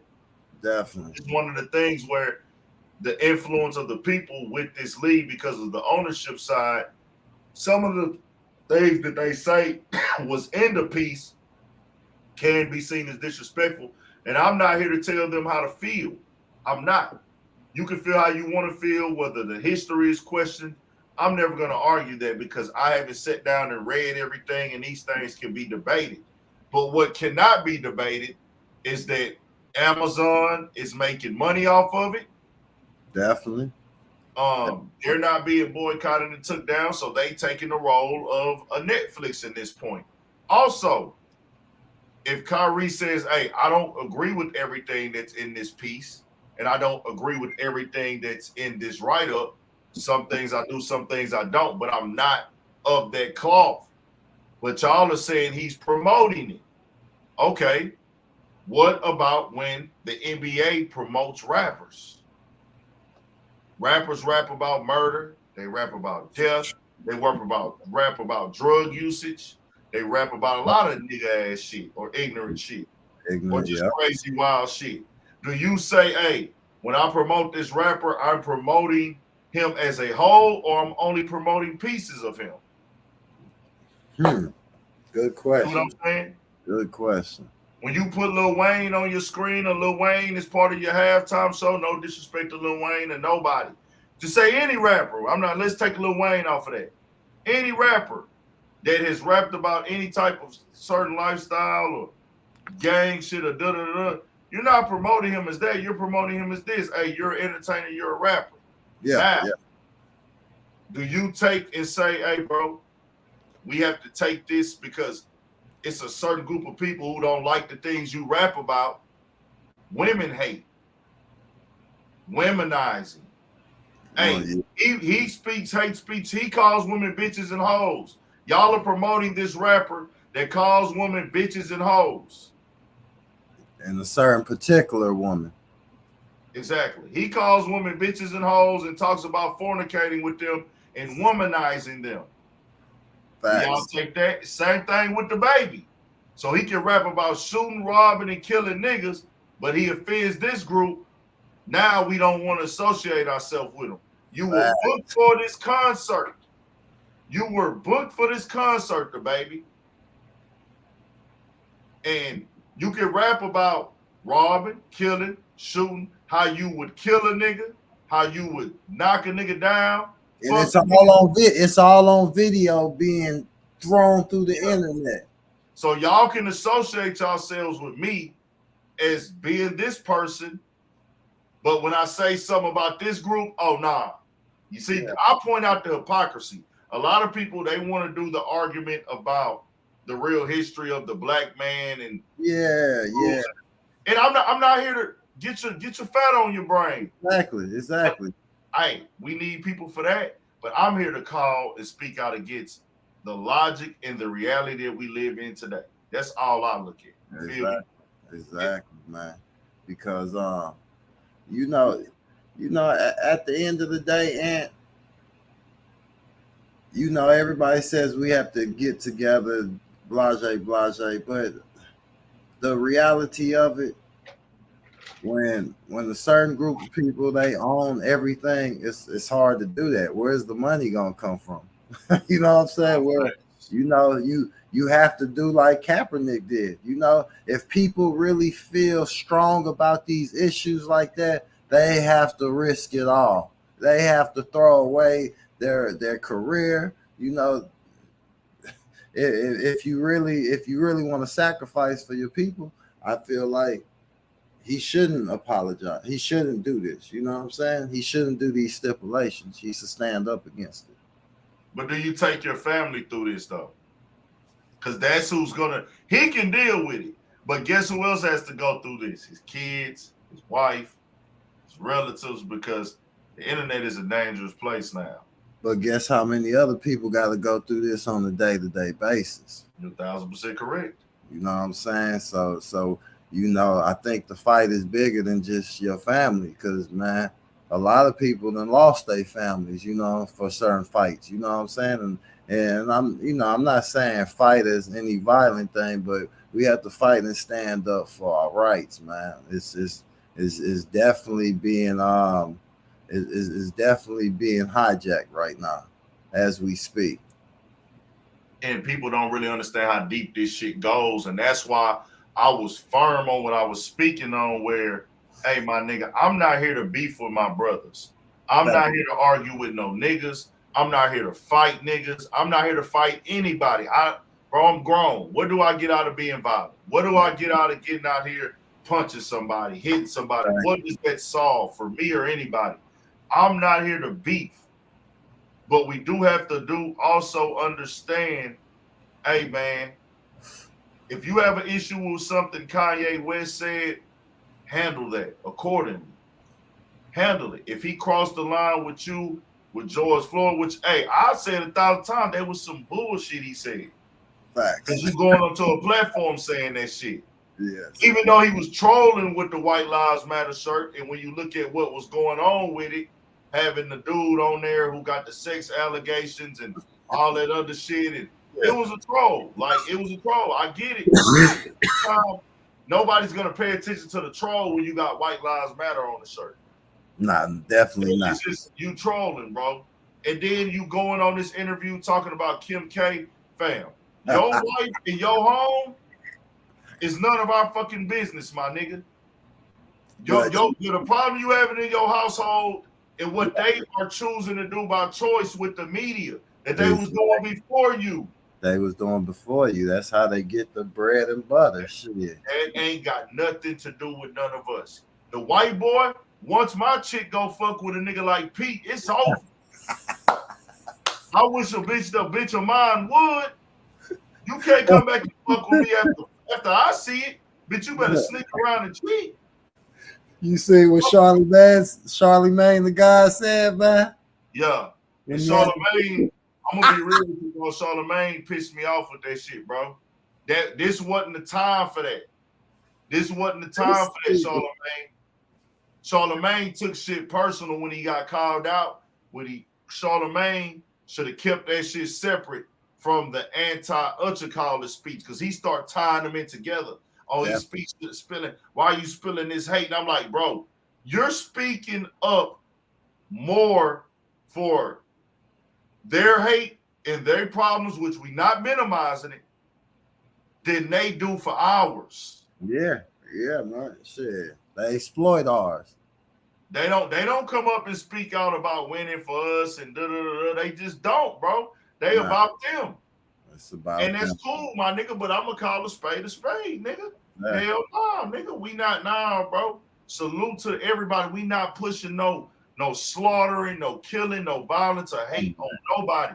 Nigga, our people that raise us, we don't get raised to be racist, my nigga, as black people. Hell nah, nigga, nobody raises us to be racist. We are raised to learn how to deal with racism, nigga. Definitely. That's the difference. And man. So I'm like this. Let's keep it separate. Steven Jackson, other people. Y'all got to get at Kanye about a particular issue. Keep it as that. But when he's speaking about the system, nah, nigga.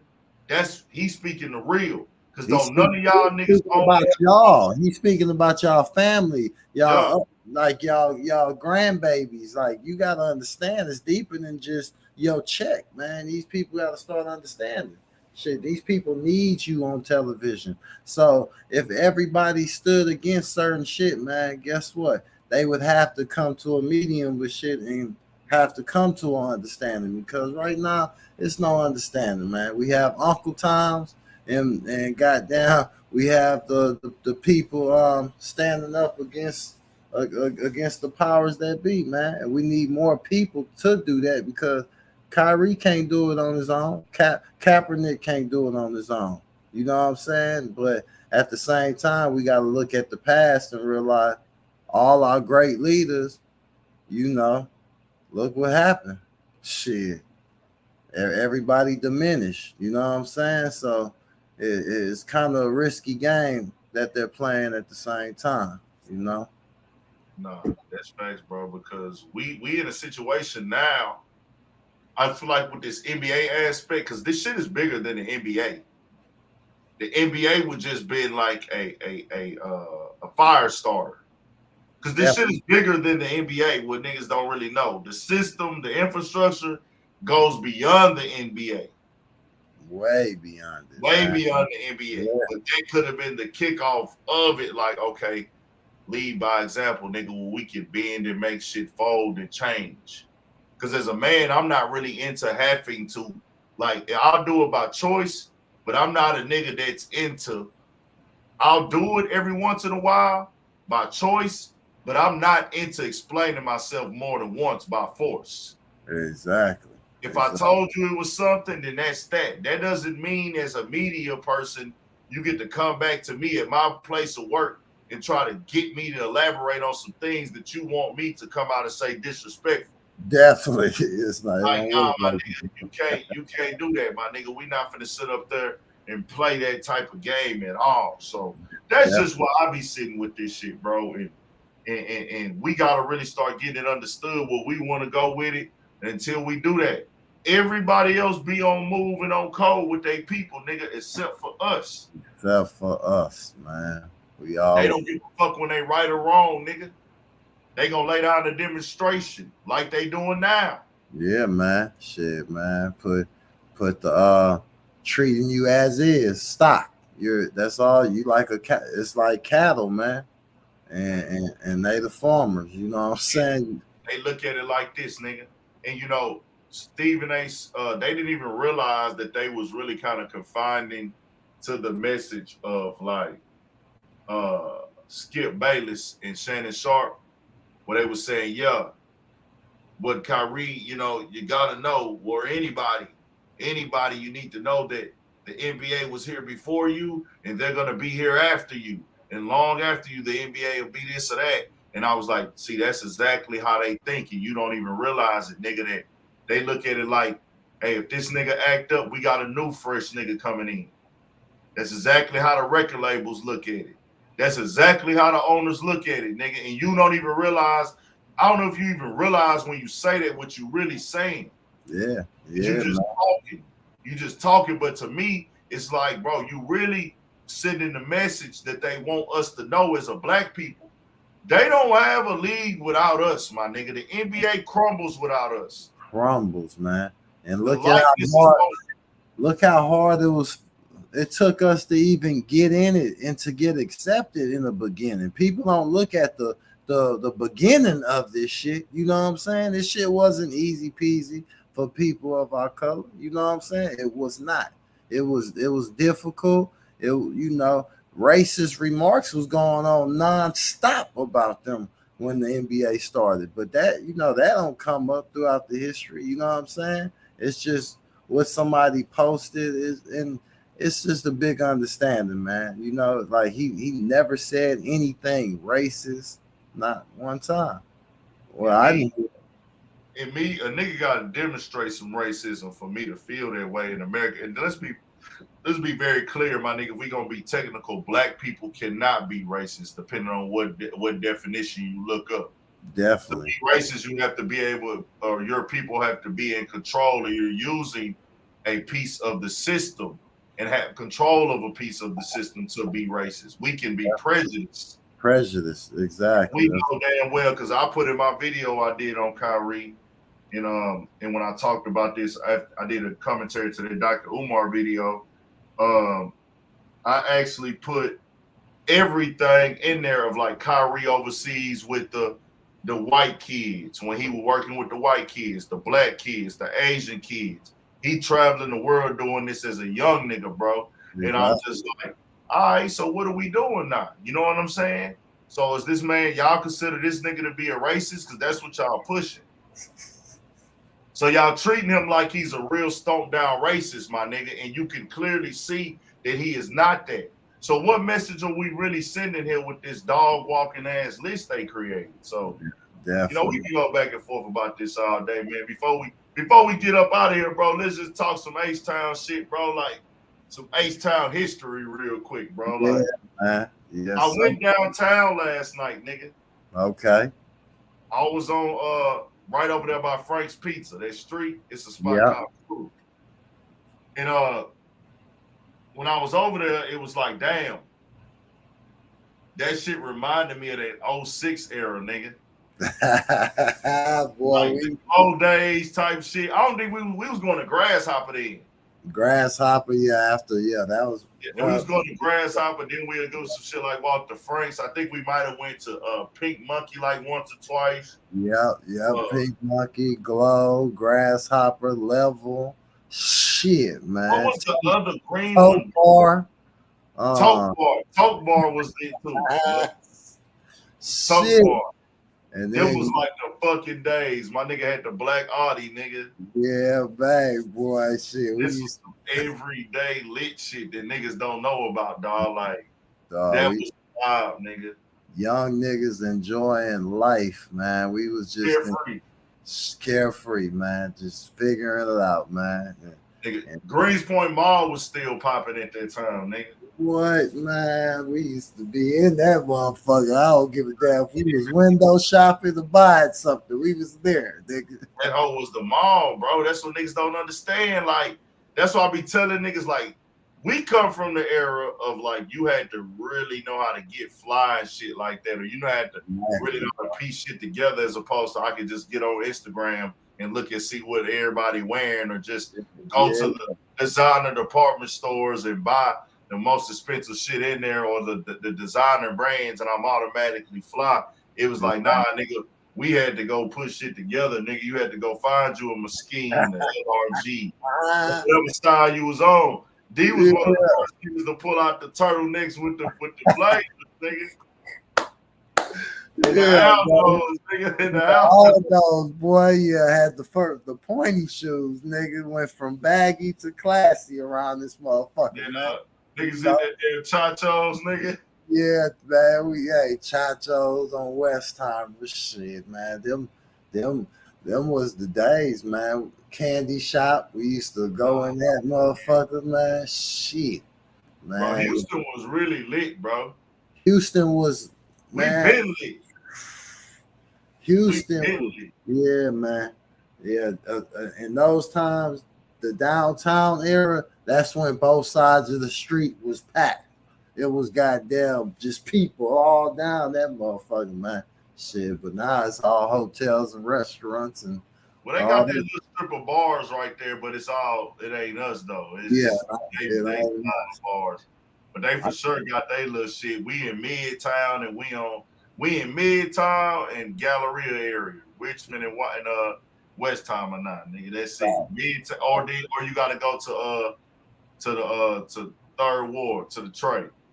Well, the Spanish joints are down. I gotta take you to that motherfucker, man. The Spanish joints are downtown, man. I'm telling you, bro. Man, I'm ready, dog. Shit, go get a little salsa on with they ass. I'm with it, dog. Just let me know. Let me know. I'm with it because I be getting tied up sometimes, but sometimes I don't be having shit going on. I just gotta know like a day in advance, nigga. Definitely. Sometimes day of I'll be like, fuck it. But like sometimes I be having work to do and shit. So I'm with it though, nigga. I'll pop out, nigga. I don't give a fuck for real. Last time we went out, boy, we was lit like a motherfucker, boy.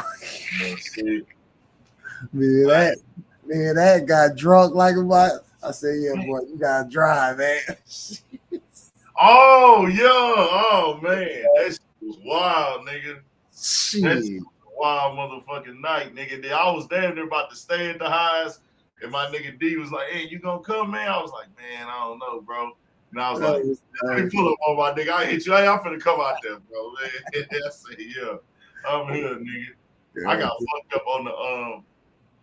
fucked up on what you call it on for the Astros game, this World Series, the last one. Man, congratulations to the Astros. I went to fucking Bell Station and got drunk, nigga. You know, that's like the little mixed crowd and shit. It was popping. Oh yeah, it was turned. Yeah. It was turned, nigga. It was turned, nigga. They won. It was turned for sure. But I always be fucking with Bell Station because I go in there, bro. I'm the type of nigga, nigga, just let me get a little drink, post up in the cut. I'm cool. I don't need all the theatrics, all the this and this. Man. It ain't got to be booming in there. Like sometimes the DJ get on my nerves. I'm like, all right, bro, I'm ready to go now. But like if I could just get somewhere I could give me a drink, it's some music playing, couple nice looking ladies, some eye candy, I'm cool. Exactly. You know what I'm saying? That's all I be needing. It ain't gotta be lit. It ain't gotta be crazy. I don't need no table with no bottles, nigga. I'm staying like that for life, bro. I'm not going into that. Hey man, I get this bag. I gotta go turn up and show these niggas I'm getting money. Fuck that, nigga. I'm staying on what I'm on, nigga. I don't give a fuck. I'm gonna upgrade some shit about my lifestyle and shit. But I'm not going to do all that extra shit, bro. Fuck that. You gotta stay down that, man. You always been 100, man. Continue being that way, man. Shit. So but nah, man, I appreciate my nigga D coming on. He gonna be coming on some love too, man. Yeah, baby. I'm gonna get comfortable with this shit all the way, man. Shit. You got to, bro. For sure. We gonna do this shit every once in a while, man. You on here to talk your shit, man.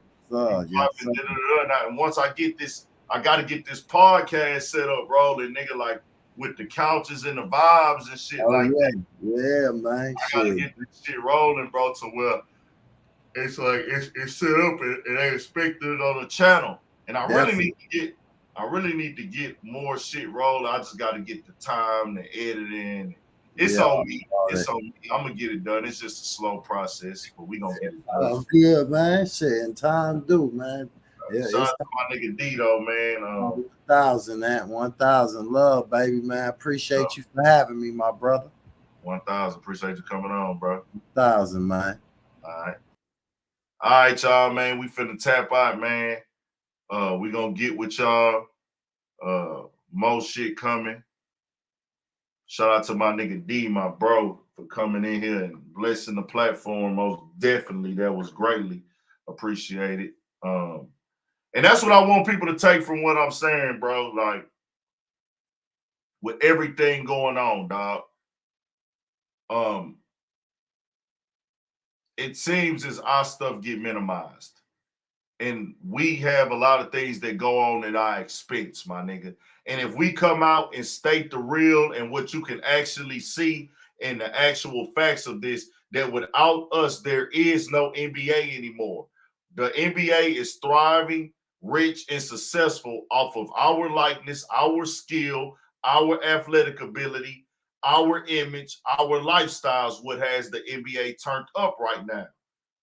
So once again, we see like, hey, my nigga, y'all niggas skin color is gonna always be discriminated against, bro. And you know, everybody wants us to feel they struggle and pain. And I get it, bro. Everybody, people on earth that went through something with their ancestors where they took L's, they were treated wrongly or unfairly. But ain't nobody in the entire world been treated bad as long as African Americans have, my nigga. It just is what it is. And it's based strictly off of something that's physical that we have no control over. Our skin color, my nigga. We can't change that. People can change if they wanted to their religion. People can change if they wanted to their sexuality. People can change certain things if they wanted to. But while we discriminated more than anybody else because of our skin color, nigga, we got no control over that, my nigga. And once again, they keep letting us know where we stand with them, dog. That's all I be saying. And we're going to address the people when it's time to address the people. We ain't going to do it right now because there's a lot going on. We're going to let the dust settle. And we're gonna address things accordingly. I don't come here to beef with my brothers and be disrespectful to none of the niggas in sports media because I think we can't get nowhere with that. You know, I'll laugh when other people do it and do commentary to it, but I'm not here to disrespect the other brothers in sports media. But we do have to call out it, and we got to come straight direct at niggas on where y'all fucked up with Big Ant and some other people with some of the things y'all was spewing on there, and we starting to see the shift. We starting to see niggas starting to do the flopping and flipping and trying to get back over here on the other side now. I'm starting to see niggas make Instagram posts and comments when this is what should have been going on all along. Shout out to Nick Cannon, though. But y'all niggas starting to see, like, hold on now, they didn't really took it too far. You should have knew that before it came on, my nigga. This shit is unacceptable. It is what it is. So tell me what y'all think, man. We got more shit coming, more videos. Make sure y'all subscribe to the channel. Hit that like button, comment, all that. Go to the video and comment after it dropped, man. This was a real lit convo tonight. Long live Takeoff once again. God bless Aaron Carter's soul too. Anybody else we lost this week, anybody going through something, God bless y'all also, man. We out. Make sure you stay on your pivot, man. Appreciate y'all.